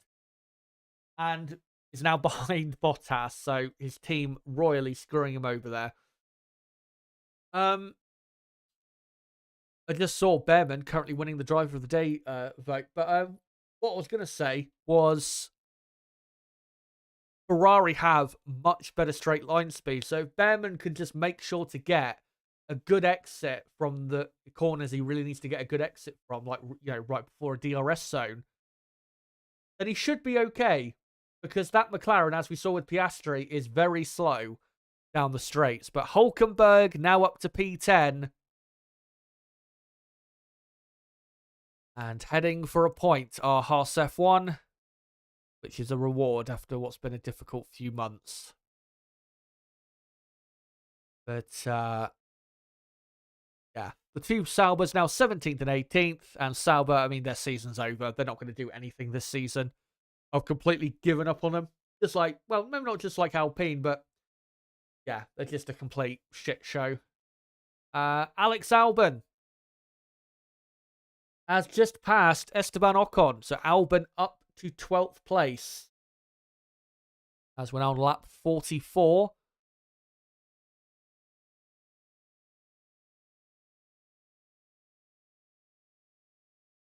And Russell here we're looking at is this Russell? Yes, it is Russell. Just over, I think, a second behind Alonso. He's desperately trying to get within a second, but he just cannot get close enough. And Mercedes, despite not being quick, they need these extra points.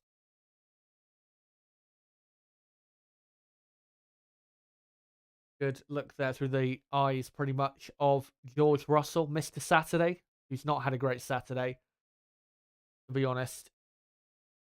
As Albon, yeah, just a replay of him going round the outside of Ocon. Clean move. Great move. And Albon into P12. And Albon, once Magnussen serves his penalties, which will probably come at the end, Albon will finish probably in 11th, which is, given the race he's had today, that's probably the best he could have got. So good drive from Alex Albon.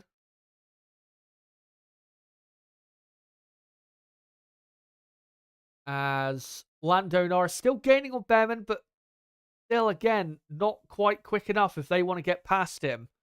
As we're now on lap 45 of 50. Remember, guys, I will be sticking around for a few minutes after the race to get your thoughts on the race, a quick few thoughts, and also get your thoughts on who your driver of the day is.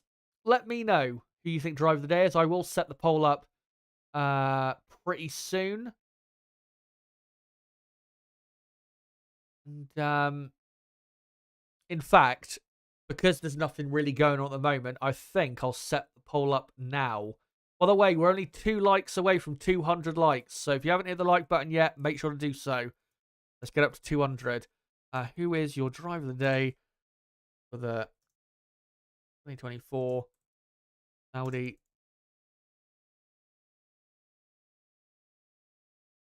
Arabian GP? And your options for driver of the day are going to be Max Verstappen, Oscar Piastri, Oliver Behrman, obviously, and what do you call it? I'll put Nico Hulkenberg in there as well. And by the way, cheers. I can just see we've gone over 200 likes. Thank you guys very much for that. My driver of the day is Oliver Behrman. It has to be. If he can hold on to 7th, that would be just incredible. And by the looks of it, with Lando still 3 seconds behind on lap 46, I think Behrman is probably going to hold on for 7th. So, yeah, he's got to be my driver of the day. Obviously, Max, great job out front. Done exactly what he needed to do. Behrman, 18 years old, turns 19 in May. He's only been, test driving F1 cars, I think, for the last year or so. And he's come here, going to finish probably in 7th. A star of the future, without doubt, as Hamilton tries to force Norris offline to try and get past him, but he just can't quite do it. As Hamilton looks like he's heading for a 9th place finish. 7th in Bahrain. And looks like it's going to be 9th here. A very poor start to the season. And Hamilton, I know the Mercedes car's not great at the minute, but in Melbourne, he's got to step it up because he cannot afford to be at this level of poor performance. It is not befitting of Lewis Hamilton.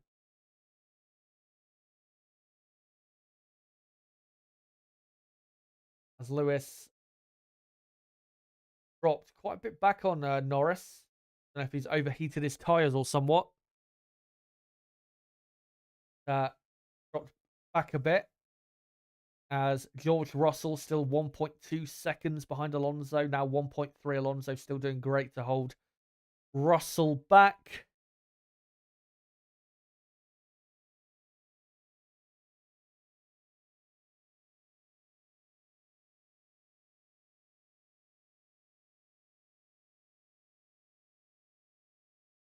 As Behrman is in sight for Norris and Hamilton. But I think they're probably, at this pace, going to run out of laps to be able to get the job done.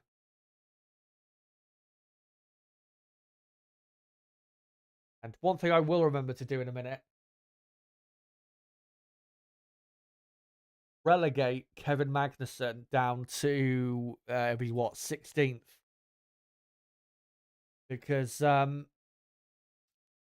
obviously, he's got 20 seconds worth of penalties. And once it all shakes out, he should finish in 16th place. So it should be then Albon 11th, Ocon 12th. The Sonoda Sargent, Ricardo, Magnussen, Bottas, Zhou, as we're on lap 48. 3 full laps to go of this mediocre Saudi Arabian Grand Prix. And mediocre, you must say, start the 2024 Formula One season.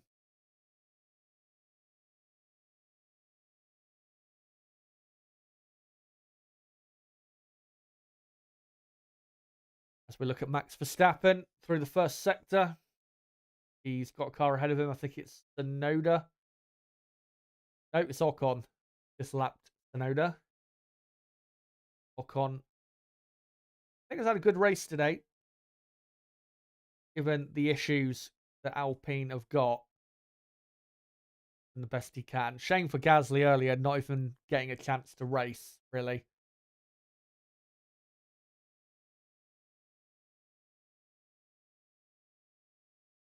Verstappen only just over a couple laps away from ending our misery.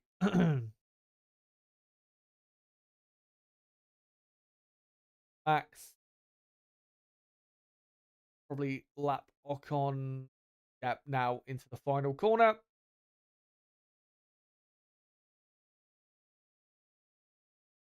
think Alpine last year finished 8th and 9th in this race, and they were less than a minute off the lead. And now their best car lapped. We're now on the penultimate lap.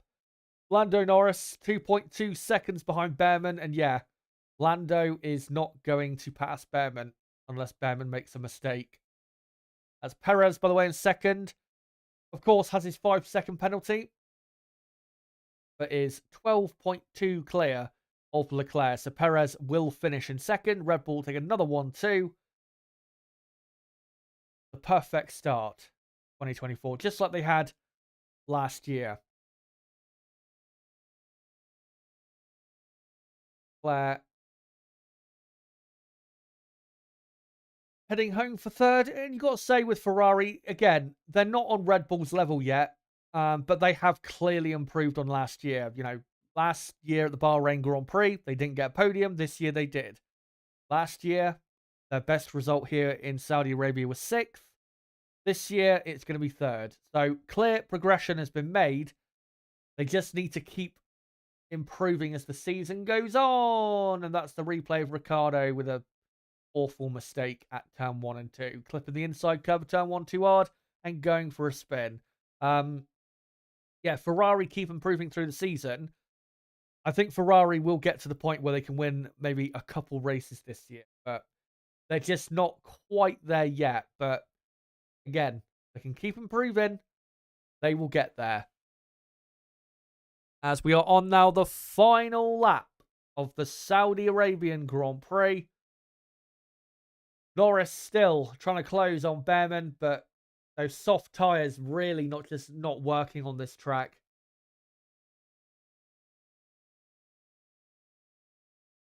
And Oliver Behrman heading for a fantastic 7th place finish on his Formula One debut, which will take him, I think, up to 10th in the championship.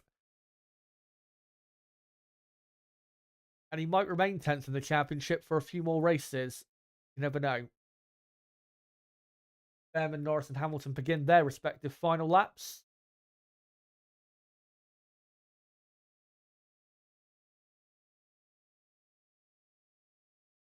As we now look at Max Verstappen, car number 1. And the number 1 of all the world. He takes to the final few corners. He's not had the greatest amount of success here in Saudi Arabia. Only 1 win before now. But when you're at his level and you're in a car like this, it is incredibly difficult to not win races like these. As Max Verstappen exits the final corner. And Max Verstappen wins the Saudi Arabian Grand Prix. Sergio Perez will finish in 2nd. Charles Leclerc will finish in 3rd. Another podium for Ferrari. Oscar Piastri comfortably finishes in 4th. Fernando Alonso will finish in 5th. With George Russell in 6th. Oliver Behrman, what a result, as Leclerc does the fastest lap. So an extra point for Charles Leclerc. Behrman, he's just coming now to the final corner. And he's a couple seconds clear of Norris, and he's going to do it. Oliver Behrman is going to finish in 7th place. What a job by the young Brit, 18 years old. Well done. Lando Norris 8th, Lewis Hamilton 9th, Nico Hulkenberg in 10th. Alex Albon will finish in 11th, and Kevin Magnussen actually been relegated all the way to 15th now. So Albon 11th, Ocon 12th, Tsunoda 13th, Sargent 14th, Magnussen 15th, Ricciardo 16th, Bottas 17th, Zhou 18th, and your 2 retirements, Lance Stroll and Pierre Gasly. But guys, that's it. That is the Saudi Arabian Grand Prix weekend, and it wasn't the greatest weekend, and that race was bang average at best, and that is being kind. If you want my rating out of 10 for the race, I'd probably give it a, I don't know, maybe a 4 out of 10. It was a very forgettable race. And yeah, driver of the day for me is Oliver Behrman. If you agree, let me know in the chat. By the way, thank you to JACK, who says, I just subscribed. Thank you very much for that. Yeah, race is over. I will still be sticking around for a few more minutes before I head off. Yeah, let me know who your driver of the day is in the poll running on the chat. I'll get to it in a few moments. Just want to allow a few more votes in that poll before I go through the results.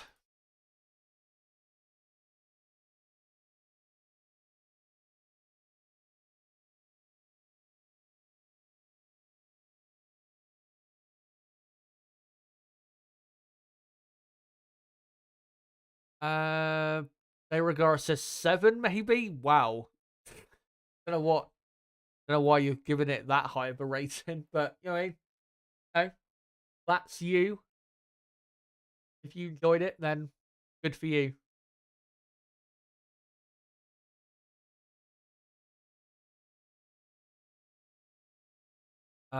Super says Ollie makes it a 4. What the hell? KH says get rid of that Stroll guy. Agreed. John Johnson says all I care about is Alonso beating Hamilton. Well done. Was always likely today, given where Fernando was starting, and plus Hamilton's had a poor weekend. He's had no pace at all.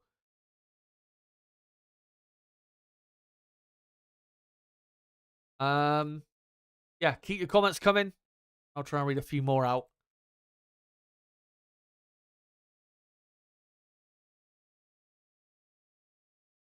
Mark says, I agree, 5 at best. I think, yeah, at best it's a 5, but I would give it a 4 because, yeah, it just doesn't really much of anything. This race.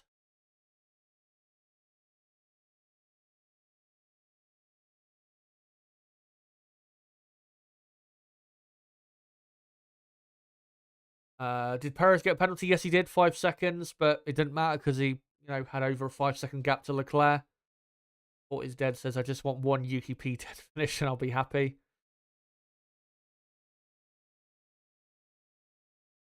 Looney Classic says, Mercedes have truly fallen, but it's okay. No one wins forever. True.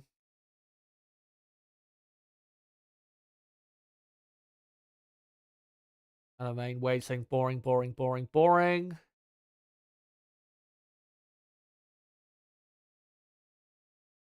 Sim says, I will give this race a 6 out of 10 just because of Oliver Behrman, nothing else really.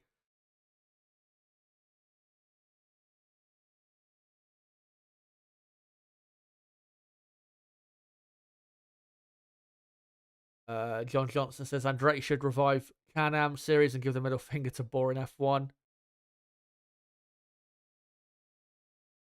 Rooksford says, Leclerc did the fastest lap on 43 lap hold hards. Yeah. Well, I would say incredible, but it's not really, is it? The hard tyre is just too hard. Um, from now on, they need to bring the softest compounds possible for this race because the tyres just don't overheat here. So, yeah. Yanni says, yeah, it was a great race. A 10. Max and Paris Leclerc did what I wanted. And I gave Behrman best driver of the day. He could have done better, but avoiding a DNF crash was top priority on this race. Mr. Labman says, it's strange Lando didn't get a penalty for his jump start. With the way the regulations are designed, I guess it is the correct decision, but if I was the person designing the regulations for Formula One, I would go back to what it used to be, where it didn't matter about, oh, did you gain anything or did you lose anything? It wouldn't matter about that. You would just be given a penalty automatically for a jump start.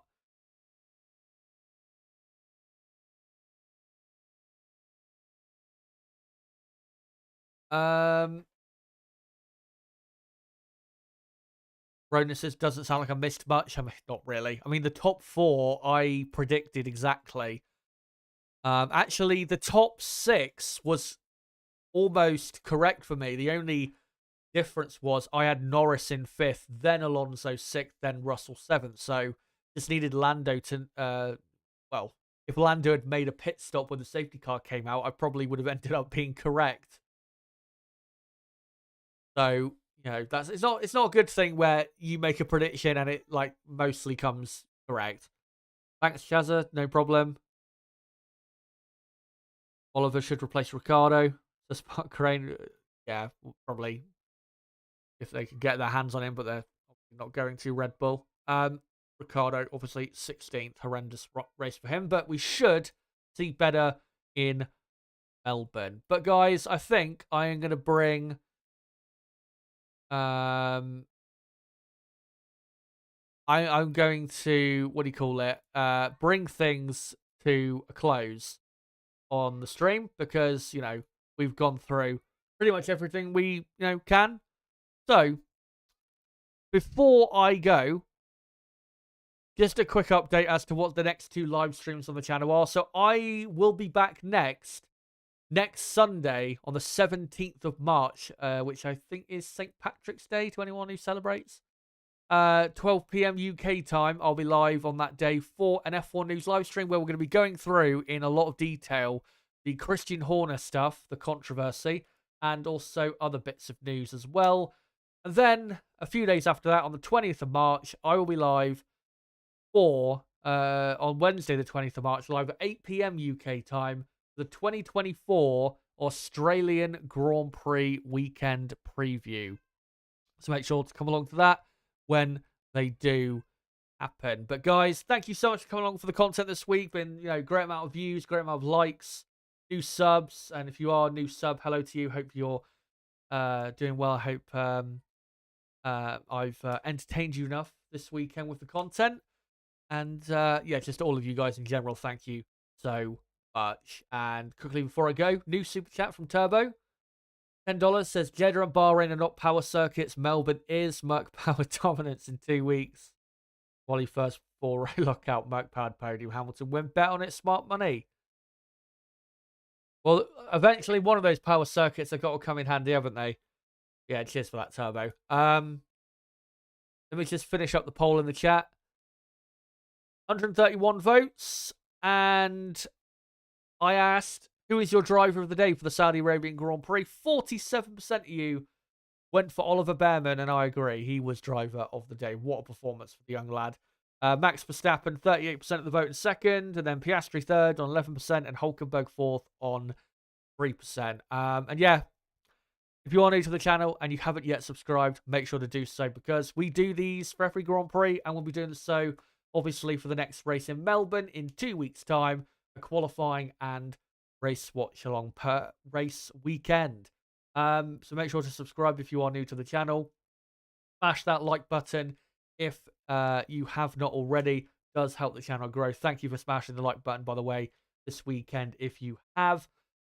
Make sure as well to check out my Lance Stroll video that was very popular a few, was it a couple months ago now? Over 100,000 views that video got. Make sure to check that out. Link in the description. And also probably a link being posted in the chat. And also link to my Discord server in the chat and in probably the in the description as well. Great place, that Discord, for notifications for any videos, streams of mine, and when I do channel updates as well. So if you want to keep up to date with what I'm doing content-wise, then yeah, make sure to join the Discord. But guys, that is it for the second race of 2024, the Saudi Arabian Grand Prix weekend. And until my next stream, next Sunday on the 17th of March, for a bit of a news live stream, and until the next Grand Prix on the calendar, the return to Melbourne for the 2024 Australian Grand Prix, it has been me, Chazza HD. Goodbye.